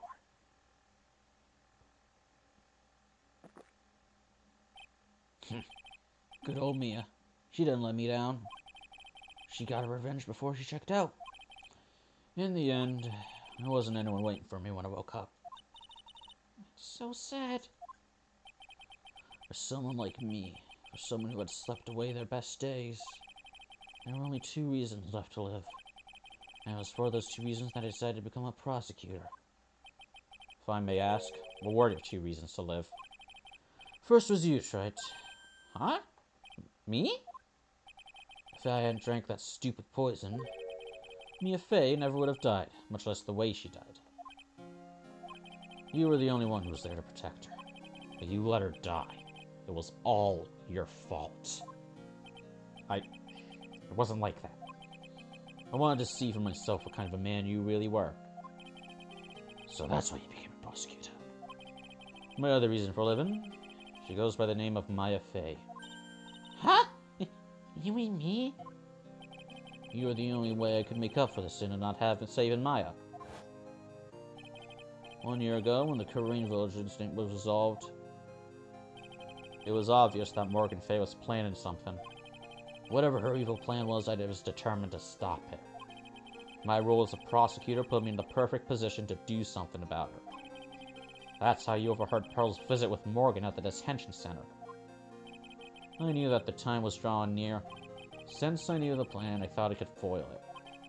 My goal was to outwit the plan. I thought if I could do that, I could keep that girl from being caught up in it. That makes sense. If Pearls had known that the actual purpose of the plan was to kill Maya, she never would have helped out. Finally, the day of the plan was drawing near. I contacted both of my accomplices. Accomplices? Iris of Hazakura Temple, and Misty Faye. I especially needed the help of Iris. She was to take the fall in my backup plan in case you couldn't control Pearl Faye. But how did you contact my mother? She had been missing for almost 20 years. Officially, yes. What? What do you mean officially? You've heard about it, haven't you? About the strong ties between the main family and the government. Now that you mention it, Bikini did say something to that effect. She said that the Master of Crane had great authority. Even without her official position, Misty Faye still wielded great influence. The police have been keeping an eye on her movements all this time. That's how I was able to contact her. Again, because of my position as a prosecutor. So my mother was cooperating with you? Don't ever forget. No matter how far away from you she was, she never stopped thinking about you.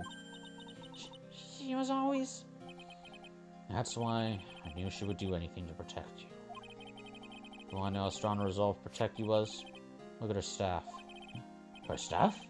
The one with the sword in it? The day the plan was to be carried out arrived soon enough.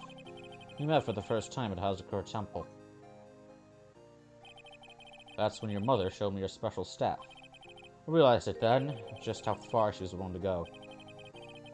She was ready to use that sword to protect you from Morgan Faye, if necessary. Yes, even if it meant paying the ultimate price. Mother... That night, the night of the crime, there was just one way to stop Morgan's evil plan. You mean pearls, don't you? We had to make sure she didn't channel Dahlia Hawthorne. Well, pal, what are you going to do tonight? Well, if you'd like, you can come to my room. Perhaps we can read some books together. She was keeping her safe. We thought we could prevent her from playing her part in Morgan's plane, but she never showed up. She was worried and followed me to the inner temple. That was the thing we were most afraid of. And that's why Misty Faye had to do the channeling herself. She channeled Dahlia Hawthorne into her own body. What? What do you mean? If she channeled the spirit first, then Pearls wouldn't be able to do it herself. As Master of Karain, Misty Faye's power was supreme. So that's how it went down. She channeled Dahlia Hawthorne so that Pearl Faye wouldn't be able to. Ah! What? Is this true? My role in the plan was to make sure no one was going to hurt Maya Faye. That's why I hid myself at the inner temple, just in case he needed to be saved from Dahlia Hawthorne. Good out. Anyway, that's all I'm going to admit to, Trite. Huh? There's no doubt about it. You're a great defense attorney. But you're gonna have to do the rest yourself. The background leading up to this incident has been laid bare. There's just one question remaining, Mr. Wright.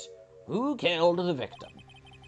There are two possible suspects right now. Maya Faye, and I'm sad to say, you, Mr. Godot. What about Iris? I thought she was my client. God damn it! I was right all along. This did end with us having to have to bail out Maya Faye again.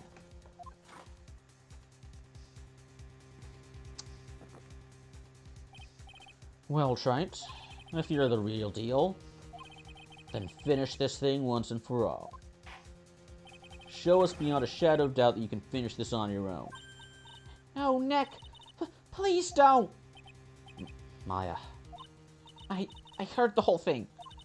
From my sister. In the medical office. That's why I have to protect Mr. Godot. I can't do it. I can't testify against him. After all, he's the man who put his life on the line to protect Mia. And me, too.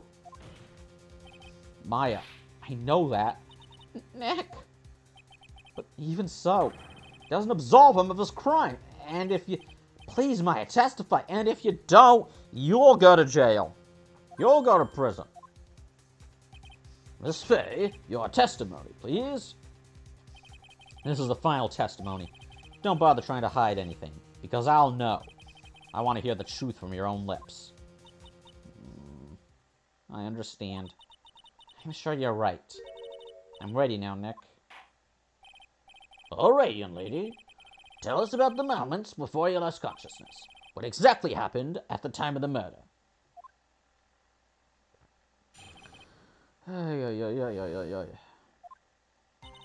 Just before it happened, I think I saw some red lights. 3 of them.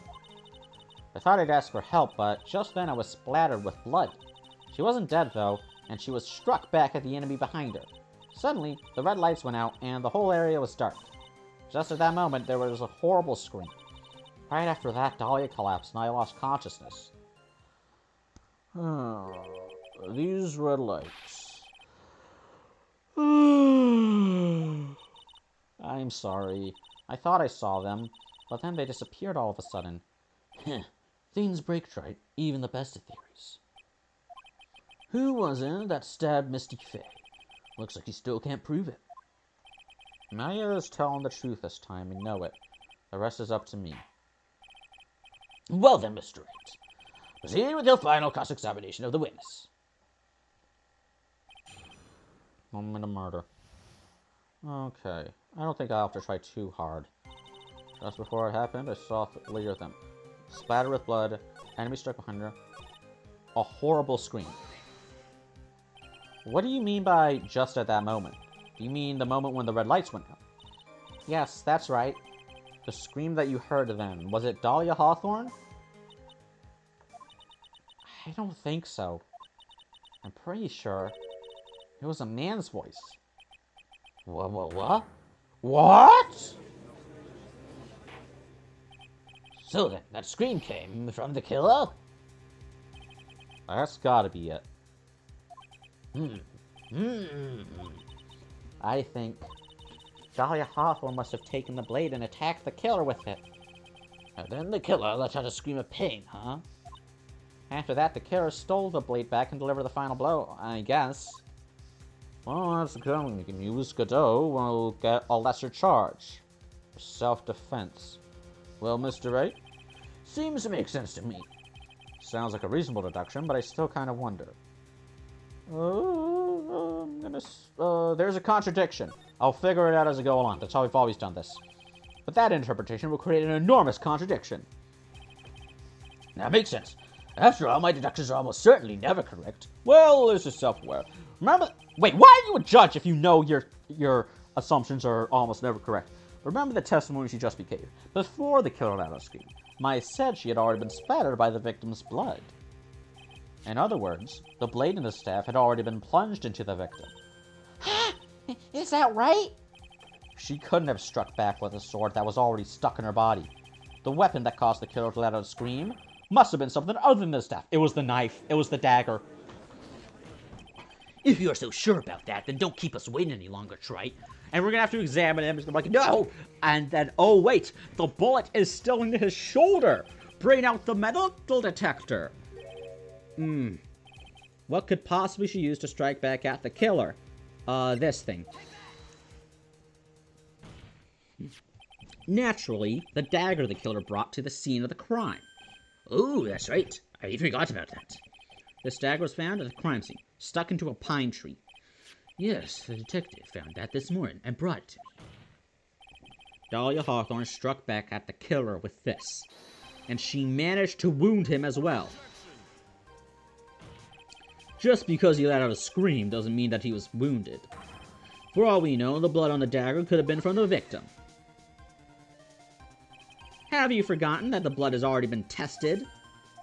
Since we learned it wasn't the victim's blood, it must be the killer's blood. The killer must have a wound somewhere on his body. Show me your abs, Godot! I assure you this is purely for scientific investigation. So you're saying the blood on this dagger belongs to the killer? Exactly. A DNA analysis of the blood would prove it beyond a shadow of a doubt. And yes, Mr. Godot, it would prove that it's your blood. You fool. My blood is coffee. Nice theory, Trite. Order in the court. Is this the end? Have I done it? Even he won't be able to change the results of a scientific result test. I burned off my blood type at the chemical factory. God damn it, does every prosecutor know that trick? Yes. Let me ask you something, Wright. Let's just say that it turned out that I was the killer. Let's say, hypothetically, do you really think I would be stupid enough to leave evidence like that? What? Just think for a second. Well, you can't see blood. This dagger was found this morning by this detective and brought to me. There was already blood in it, correct? But even so, I was the one who brought this dagger here to the courtroom. Yes. What does that prove?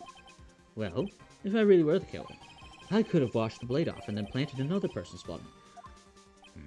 That's... can't be. In any case, there's one thing I can guarantee, Wright. That blood, it doesn't belong to me. Not a chance. What? In any event, it seems to be established that the killer was wounded. Alright then, witness, continue with your testimony. Wait a minute! What's the problem? I know I probably shouldn't say this, but there's a big contradiction in Nick's explanation. Maya? This dagger, you said that it wounded the killer. That's right. But, if Mr. Godot had really been cut with a dagger, his clothes should be bloody or have a rip in them, right? Maya, maybe just change his clothes, solve the contradiction pretty easily. What are you talking about? It's not that simple at all. Remember back to the day of the murder. Everyone that was on the inner temple site got trapped there. Ah, that's right. Once the bridge was fixed and the police headed for the inner temple, Mr. Godot was already there waiting for them. He never had a chance to change his clothes. There were spare acolyte clothes. He was dressed up as an acolyte while doing the crime. Or he was just naked.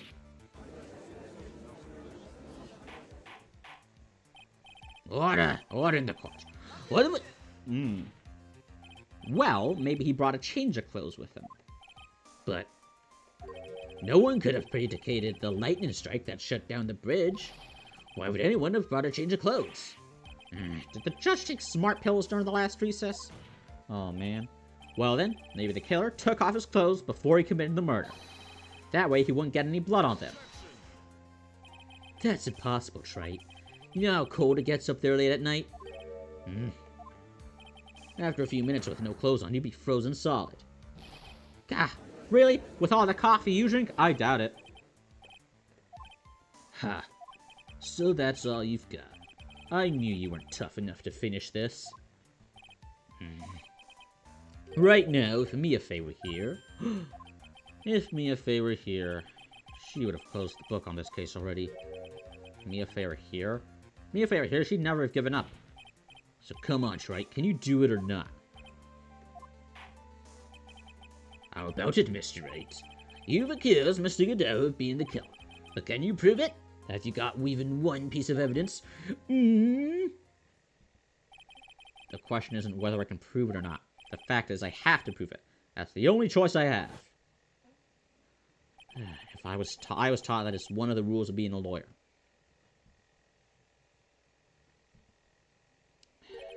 I can prove it. I'm going to bring your magnificent vengeance to fruition, just as you want it. Oh yeah, that's good. A fighter to the bitter end, right? I gotta save just in case, because I don't know how much health I have left. Final... Since there's just one piece of evidence that can prove your point, why don't we go for the unlimited penalty? You got it, bro. Are you trying to pressure me, Mr. Godot? Because it doesn't matter to me. I've got the one piece of evidence I need. Yeah, that trick's not gonna work on me. Yeah, Give me a break. You've got nothing, Wright. So what do I do at a time like this? Simple. Gotta think outside the box and approach this from a different angle. Oh boy, oh boy. Alright then, Mr. Wright. Let's hear what you've got. Here's one thing I've demonstrated in the previous cross-examination. The killer was wounded. That was proven by the blood on the dagger. But we decided that it was impossible for him to have hidden such a wound. If he had been cut by a dagger, there should have been a blood stain on his clothing. Not if he was wearing different clothes. There's one place the killer could have hidden his wound. What did you say? Hidden? This is it. My last stand. I need to think about this from a different angle.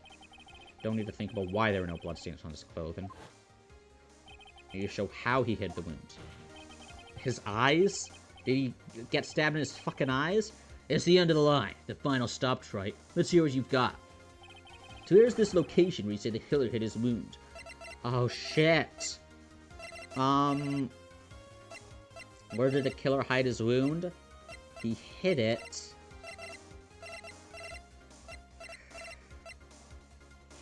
The towels? That's stupid. I'm gonna say he hid it. This is...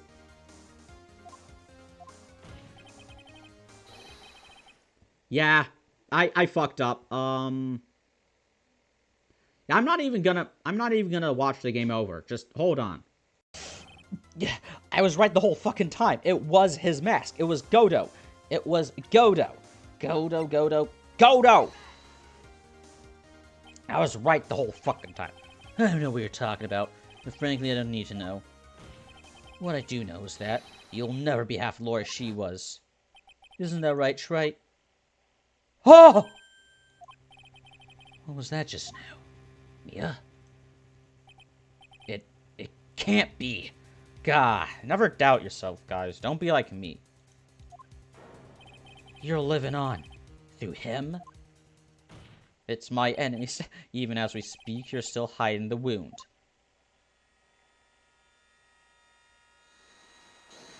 Whoa. It's beneath your mask! During the fight, the red lights given off by the killer suddenly disappeared. Seconds later, the killer let out a scream. That's right, your mask went flying off your face. Mr. Godot, would you mind removing your mask? If you have a dagger wound under there somewhere, then I'd say this whole case is solved.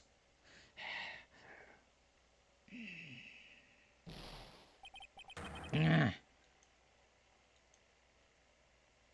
is like twice when, like, I was confused because, like, it didn't tell me whether or not I was right away, right? It's like he says the same thing whether you get the wrong answer or the right answer. Even his breakdown is cool as hell. Just now, I saw a spirit in you. Hmm? I never liked you. 6 years ago. You helped the woman and you put me to sleep by hiding her bottle of poison. And then, while I was sleeping, you let Mia die. But you didn't care. You just kept living your pathetic, happy-go-lucky life. You even had the nerve to follow in her footsteps. As a lawyer. I could never forgive you. That's what I thought. Mr. Godot. But I was wrong about you. I knew from the very beginning. The truth is, the only person I could never find in my heart to forgive was me. Yourself? I was the one that failed to protect Mia. Me and no one else.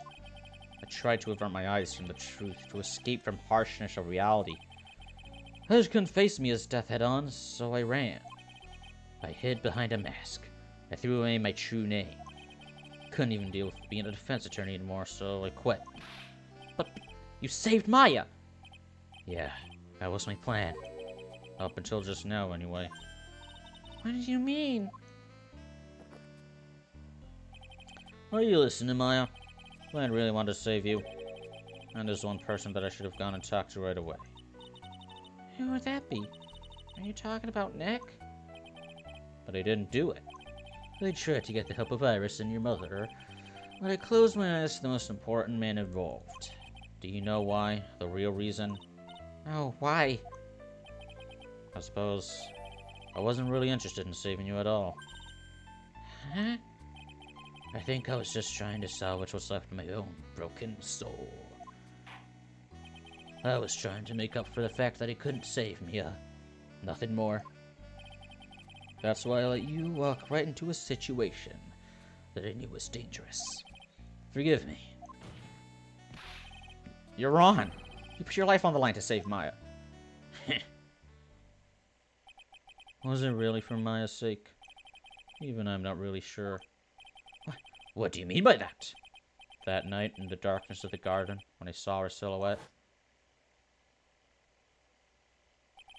part of me must have known the truth. The truth that it wasn't really Dahlia Hawthorne standing there in front of me. It could have been Misty Faye, or even that little girl.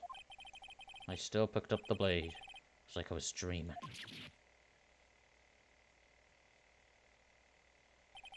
I'm not sure exactly what was going on in my mind at that point.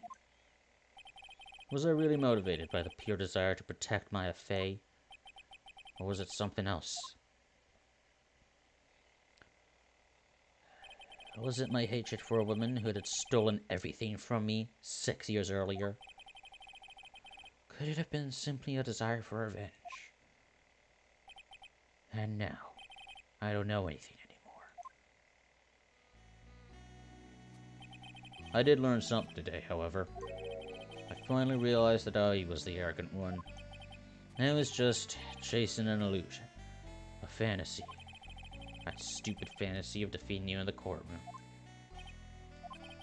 You were the one who made me realize my folly. You never ran away from me and stuff. Instead, you picked up where she left off. As a true defender of the people. In that one moment, I understood everything.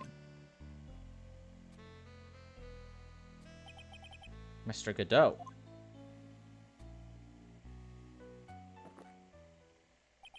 I think you already know this, but if you don't, my name is Diego Armando. Mr. Armando, I believe in you. I know you were trying to save me.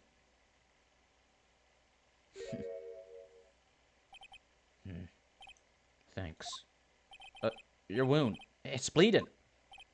Did you forget already? In my world, the color red doesn't exist. What? These must be my tears. Tears? Ever since I woke up from my coma, I think I've been waiting for this very moment. Mr. Armando? You do well to remember this, Maya. The only time a lord can cry is when it's all over.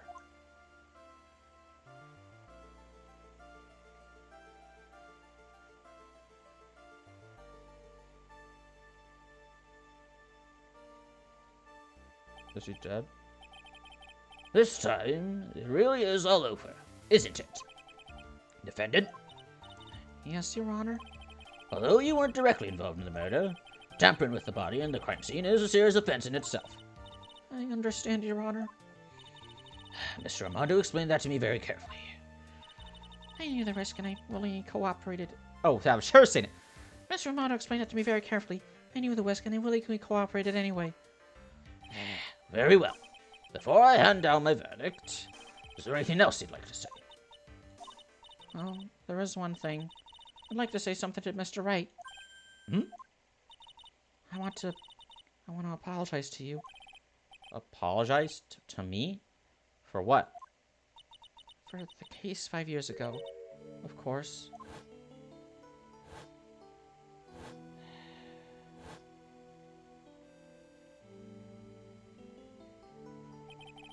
I just remembered. Weren't you poisoned by your own lover? Not exactly, but yeah, something like that. Even now, 5 years later, I can hardly believe it. She was going to do it. She was planning to kill me. It's not all that surprising. The two of you hardly knew each other. Huh? What do you mean? You and my sister? You only met twice. Huh? We only met twice? The first time you met was on that fateful day. The day she poisoned Mr. Armando in the cafeteria of this very courthouse. The next time you met her was 8 months later. You met her again on the day that she stole your cold medicine. And Doug Swallow was killed. No way! It can't be true! I mean, during a whole relationship, we were... That was you. For those 8 months, the woman that you thought was Dahlia Hawthorne wasn't actually my sister. Huh? It wasn't Dahlia? I hope one day you can forgive me, Feeny. You mean... That's right. I lied to you for 8 months. But why? Why would you do such a thing? Ever since she gave you the bottle that day, my sister was trying to get it back as soon as she possibly could. Because of the police investigation and their surveillance.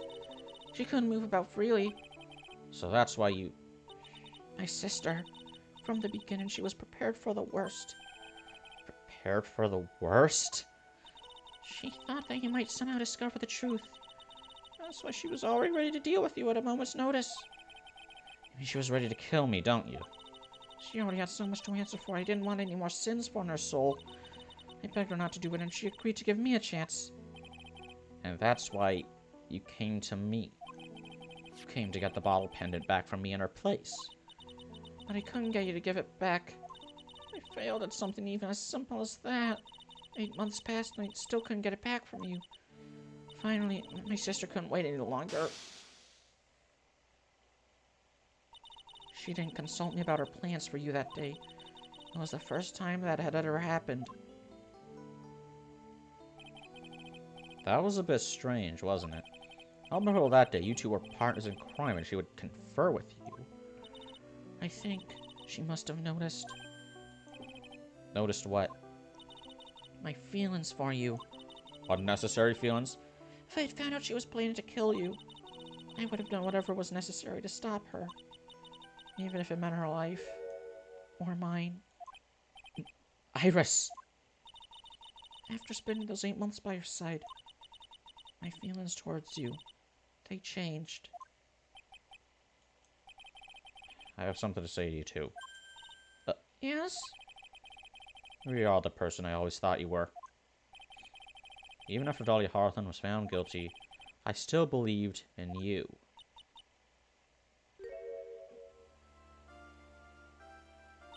Thank you.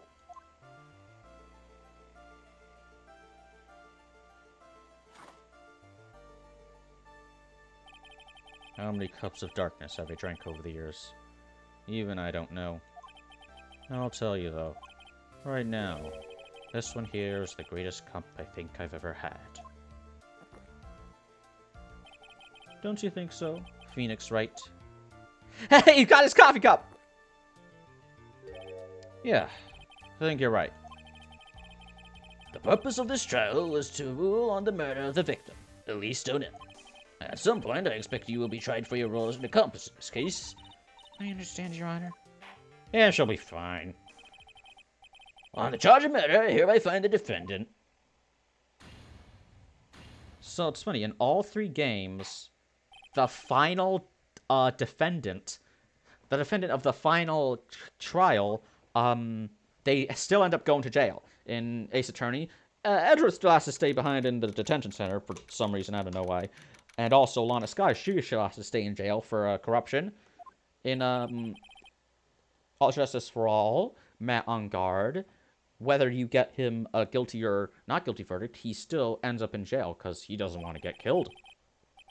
Protective custody. And in the 3rd game, Dahlia gets up in jail. It's all about... So technically, in all 3 games, Phoenix doesn't manage to get his final client a complete acquittal, but he still does his best, and he still managed to save their life in some way. Maybe not the way that they wanted. Maybe not the way they deserved. But still, he does what he thinks is right, to the best of his ability. The way it really ended. Was justice really served? The man who risked his life to save Maya is being sent to prison by my own hand. Of course justice was served. Mia! I'm proud of you, Phoenix. Your defense was truly brilliant. But I couldn't save Mr. Armando. The man who cared so deeply for you. You're wrong, Phoenix. You did save Diego. You saved him in the only way possible. You mean, with that verdict? I think one day you'll understand, too. Foreshadowing for our Paul Justice. Phoenix, I want you to remember one thing. You are as good out there today as any defense attorney could ever hope to be. There's nothing more you can learn from me. Mia! You've accomplished something I wasn't able to. I owe you a great deal. Thank you. Mia, I'm sure we'll meet again. Someday, Phoenix. I've handled lots of cases and seen a lot of things. And along this journey, I've found myself asking just one question. What does it really mean to defend someone? I suppose today's case produced one possible answer. Nick. Maya. I guess it's just like my sis said. Mia? What did she say? That night, when I channeled Mia to get her advice on what to do, this is what she wrote back in my notebook. Don't worry. Phoenix will save everyone in the end. But, come on, cut it out with that gloomy face. Can't you see? Me, sis, and I'm sure Iris too. We owe you for everything you have done for us, Nick. Maya. How can you be so bright and chipper after all that's happened? You were brutally attacked. You even saw your mother murdered. Ouch! Francisca! Still a softie as always, Phoenix, Wright? Excellent work, Wright. Huh? Mr. Edgeworth? When did you get back? Oh, that's right. Guess no one filled her in on that. Edgeworth and Francisca have actually been helping me. Helping you? If these two hadn't been here on the first day of the trial, the defense wouldn't have gotten anywhere. Wow. But where were you, Nick? I heard he fell into a river and caught a nasty cold which forced him to sleep all day. Yes, he laid in bed shivering from his fever, with Iris's hood pulled over his head. Oh, ouch. Talk about embarrassing, Nick. You definitely need more training. Anyway, thank you, Mr. Edgeworth. And you too, Francisca. I suppose. There's room for me in this group, I'm just there. Oh, Larry. What's the, longer than usual face? I realized something when I was reborn. I realized that Larry was never of any use to anyone, not even once. That's not true, right, Nick? What? You're asking me? Well, Nick, is it true? I got a place in this world, right? Huh? Oh, yeah, of course. I knew it. Everyone we pay her off ever gone for good. No. Oh, yeah, those portraits you painted. They were really good. Isn't that right, Edgeworth? What? Me? Why are you making that face? Apology? Hey, oh, well, yes, indeed. I certainly say they can't say that they lack resemblance. You really mean it? What about you, Francie? Did I draw you well, too? My beauty can't possibly be captured by a mere crayon. Nevertheless, I recognize the effort you put into it, and that's worth something. So then you'll do it, like you promised? You're gonna model for my next picture book. Francie's whipping you up. Don't get carried away. Can we stop whatever this is? Well, how about that? I guess painting portraits is the only thing I'm good at. Perhaps the painting of Pearl is pretty darn good too, if you ask me. Huh? Now that you mention it, I haven't seen her around. Pearls? Where could she have gone? Normally she would have made a beeline for Maya. Oh, I'll go look for her. Be right back. Hey, Pearly. Right.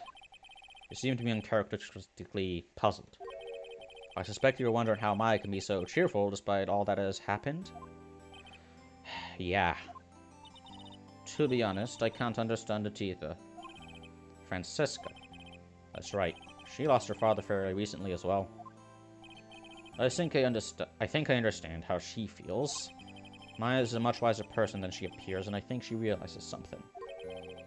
Now is exactly the time, when she needs to be as strong as she can. What do you mean by now is exactly the time?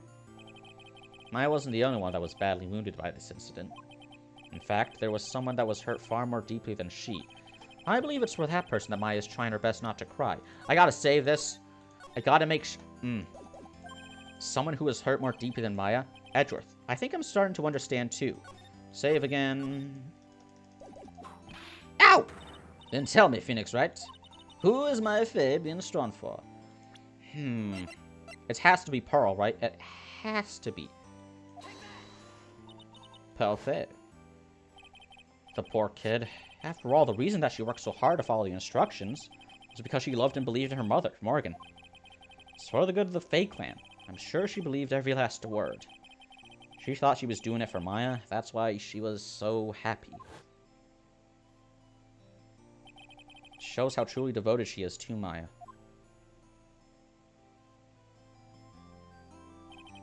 But it's a cruel irony that it was her exuberance that led to this tragedy. Maya Faye's mother was killed, and Maya herself was put into the deepest peril imaginable. That's exactly why Maya's putting on a brave face. She's doing it for Pearl's sake, until she can see her smile again. Oh, hey! So this is where you are. Wow, looks like we've got quite the bunch of it. Ow! What was that for, sir? Sorry about that, Scruffy. My whip just seems to have a mind of its own. What's up, Detective Gumshoe? Oh, you know, this and that. Anyway, congrats on your win. Let's go out tonight, pal. Dinner's on me. My salary's just sort of kind of gone down by a teeny-weeny bit, but it's alright. I made reservations at a first-class fresh restaurant tonight. Maybe we should just split the bill. Ah! Pretty good work, Scruffy. That whip was your reward. Detective Gumshoe? Don't tell me you just got a new kink. You said a first-class French restaurant. You don't mean très bien. Where else? I knew it. We're doomed. Come on, let's go, everyone. Can't keep Maggie waiting, pal. Hey, you, crybaby. You're invited too. Oh? Forget about me.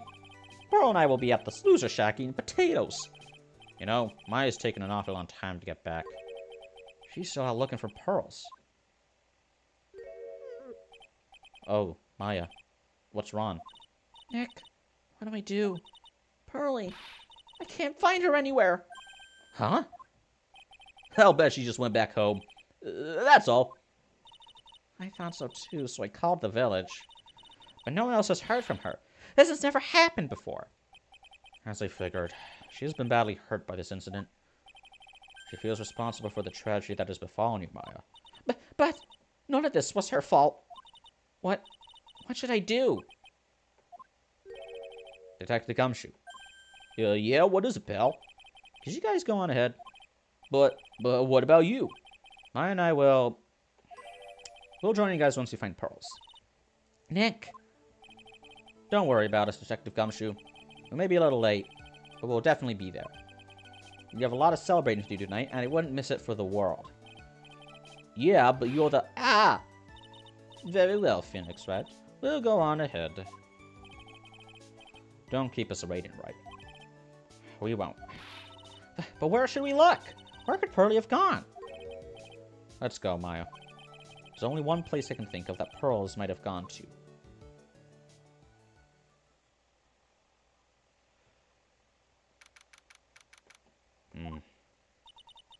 Hazakura Temple. For pearls, I bet this is a very important place. After all, this is where this whole incident started.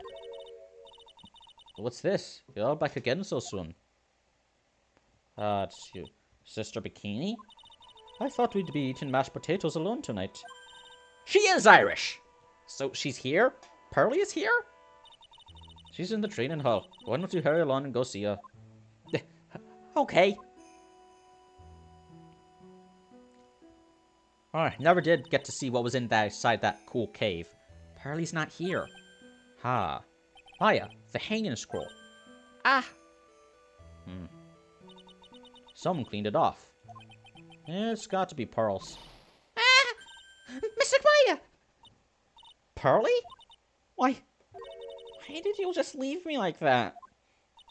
Mystic Maya. Oh man, she's crying again. I swore that I would never trouble the two of you ever again. Because it's all my fault that Mystic Maya's mother... That's why you came here? It's the least I could do. To pray for your happiness. You don't have to do that, Pearlie. It wasn't your fault. You didn't do anything wrong. Of course, I'm sad that my mother was gone, but how do I say this? I'm still happy. You not lie just to make me feel better. No, really. It's true. The only reason I'm still here at all is thanks to everyone who was there for me. My sis, my mother, Mr. Armando, Nick, and you. If even one of you weren't there, I'm sure I wouldn't still be alive right now. That's why I have to be strong. For all the people that were there for me when I needed them. That's all I can really do. Mystic Maya. I'm impressed. You truly are the daughter of Mystic Misty. Such a bikini. Your mother, Mystic Misty, was a strong woman indeed. I want to tell you what she said to me that night. After dishonoring the good name of Kurain, I don't have the right to face my daughter. But still, Maya is always in my thoughts. It's true. She'll always be with me until the day I die. Your spirit was with her. That's why your mother was so strong. Even at the end, I'm sure she had no regrets. She'll always be with me until the day I die, huh? There's a rule or something that all masters are to follow, isn't there? You never take the charm off until the day you die. That's the master's talisman. The thing that Misty kept by her heart and would never take off. It wasn't the container that was important. Rather was the contents. That's... Yeah, I don't think you're actually supposed to take those out. A photo? Mother. It's only natural for living creatures to fight to protect their own lives.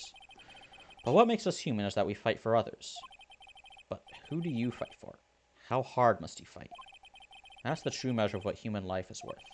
We defense attorneys are warriors who are constantly challenged by that question.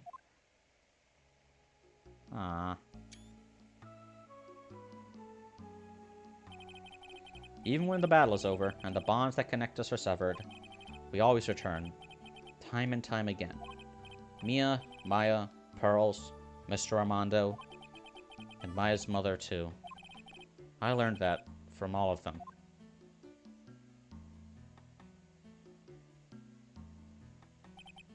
Well, shall we get going? Everyone's waiting. This is a day to remember. A day when a lot of things were finally put to rest. I think we should celebrate what we've overcome today. But I still can't. Oh, go on, sweetie. You can come back for training anytime. Okay. Alright, I'm gonna make a brand new start too. Sister Bikini, I'll be back for more training, I promise. Oh, I know, and I won't go easy on you just because you're the future master. I'll make sure to prepare reservations for 3 for when you come back. Whoa! Alright, we're gonna have a great feast today, Pearly. You know why? Because training is a battle of endurance. Okay, Mystic Maya. I ate Lots and lots of food tonight. Don't look forward to it. Read not très bien. You know, there's one thing you don't get. You probably don't want it, but... What is it, Nick? Reservations for training is fine and all. But why for 3? Come on, what do you think? You're one of us, Nick. Next time you can train right alongside us. Huh? I'll be waiting for you. Sister Bikini will take special care of you. Huh? Oh. It'll be great, Nick. We're gonna do the special course, naturally. Oh. That's a great idea. After all, Mr. Nick, you'd do anything for Mystic Maya, would you? Even walking hot coals, right? We'll have a nice big meal before we come next time. Right, Nick? You know, I was wondering if I can just say one little thing. Sure, of course you can. Oh, I love this part. I can't wait to hear it. I'm getting goosebumps too. Well then, there goes nothing.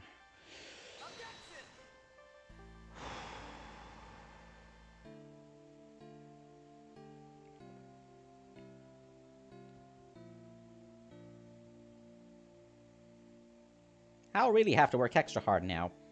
Massive Karine and the office manner of Wright and Co. law offices. And I have to be a good big sister to Pearly and Nick, too. Well, as long as I'm not locked up or captured or something like that.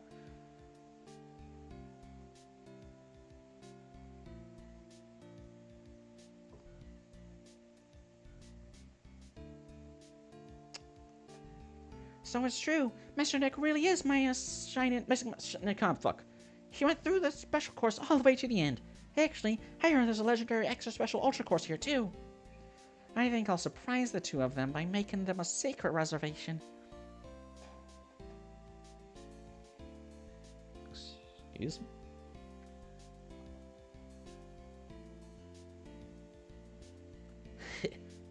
Maggie bought me a brand new coat as a present, pal. I feel 10 years younger. I'll never take it off. Yes, but somehow you just don't seem the same. I guess a dirty, shabby old overcoat is just a little more detective-like, sir. Don't worry about it. In the name of love, a man will soil himself silly. Ew.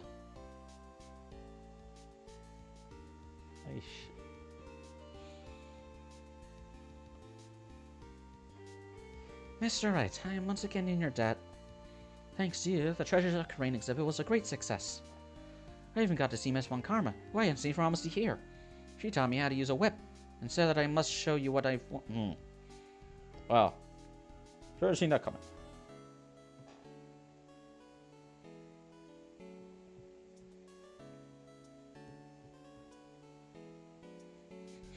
Dusty and I started a company called Mask to Mask Consulting. We're dedicated to stopping the evil plans of all criminals in the city. Our motto is, cut it out, please! Pretty cute, huh? Well, we also sell plans to the criminals as a kind of side business. I wonder if that's okay. Sometimes I think maybe we're the worst criminals. I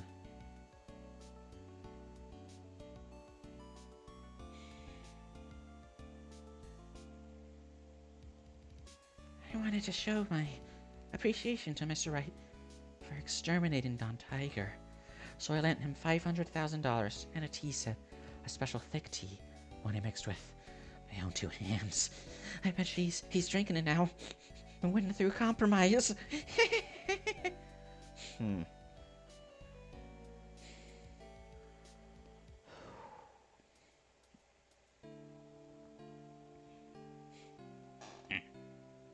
I'm just ordering the way. A wrinkly, grumpy, clown-nosed waste of flesh. Or at least that's what I thought. But my grandkids have a birthday party for me the other day. Talk about embarrassing. 69 years old and I cried like a baby with a dirty diaper.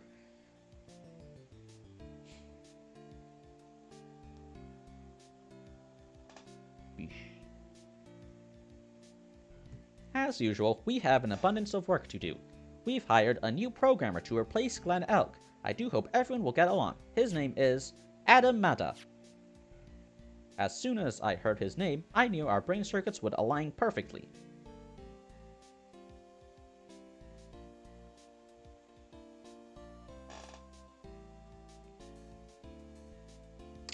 My. More reporters. Since the murder, we've made so much money I hardly know what to do. I think the magazines like us because I provide such a nice visual, especially in spring. I can hardly wait for Iris to come back. Oh, thank God, she's...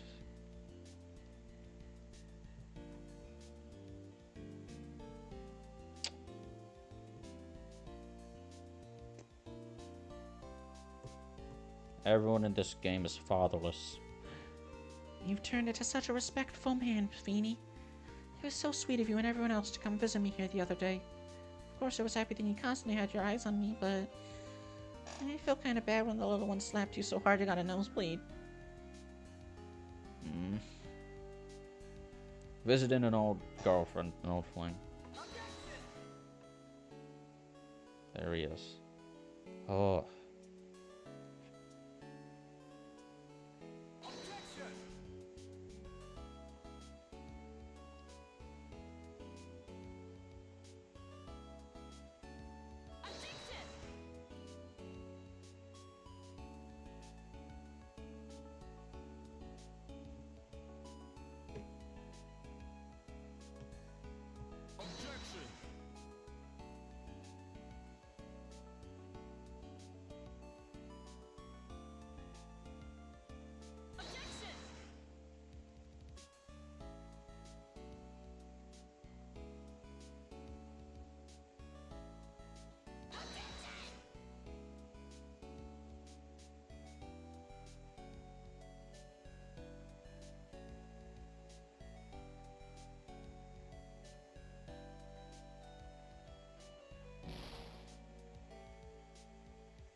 Bitch, you really thought I was gonna?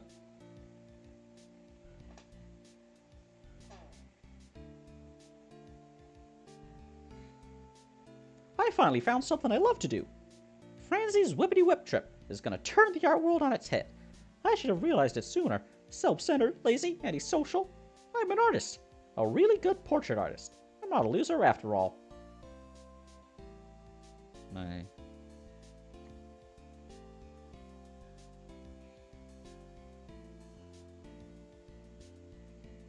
Oh.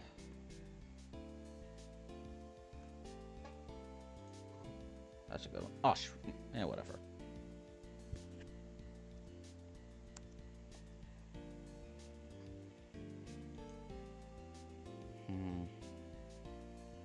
Good job, Larry. Good job. Ah.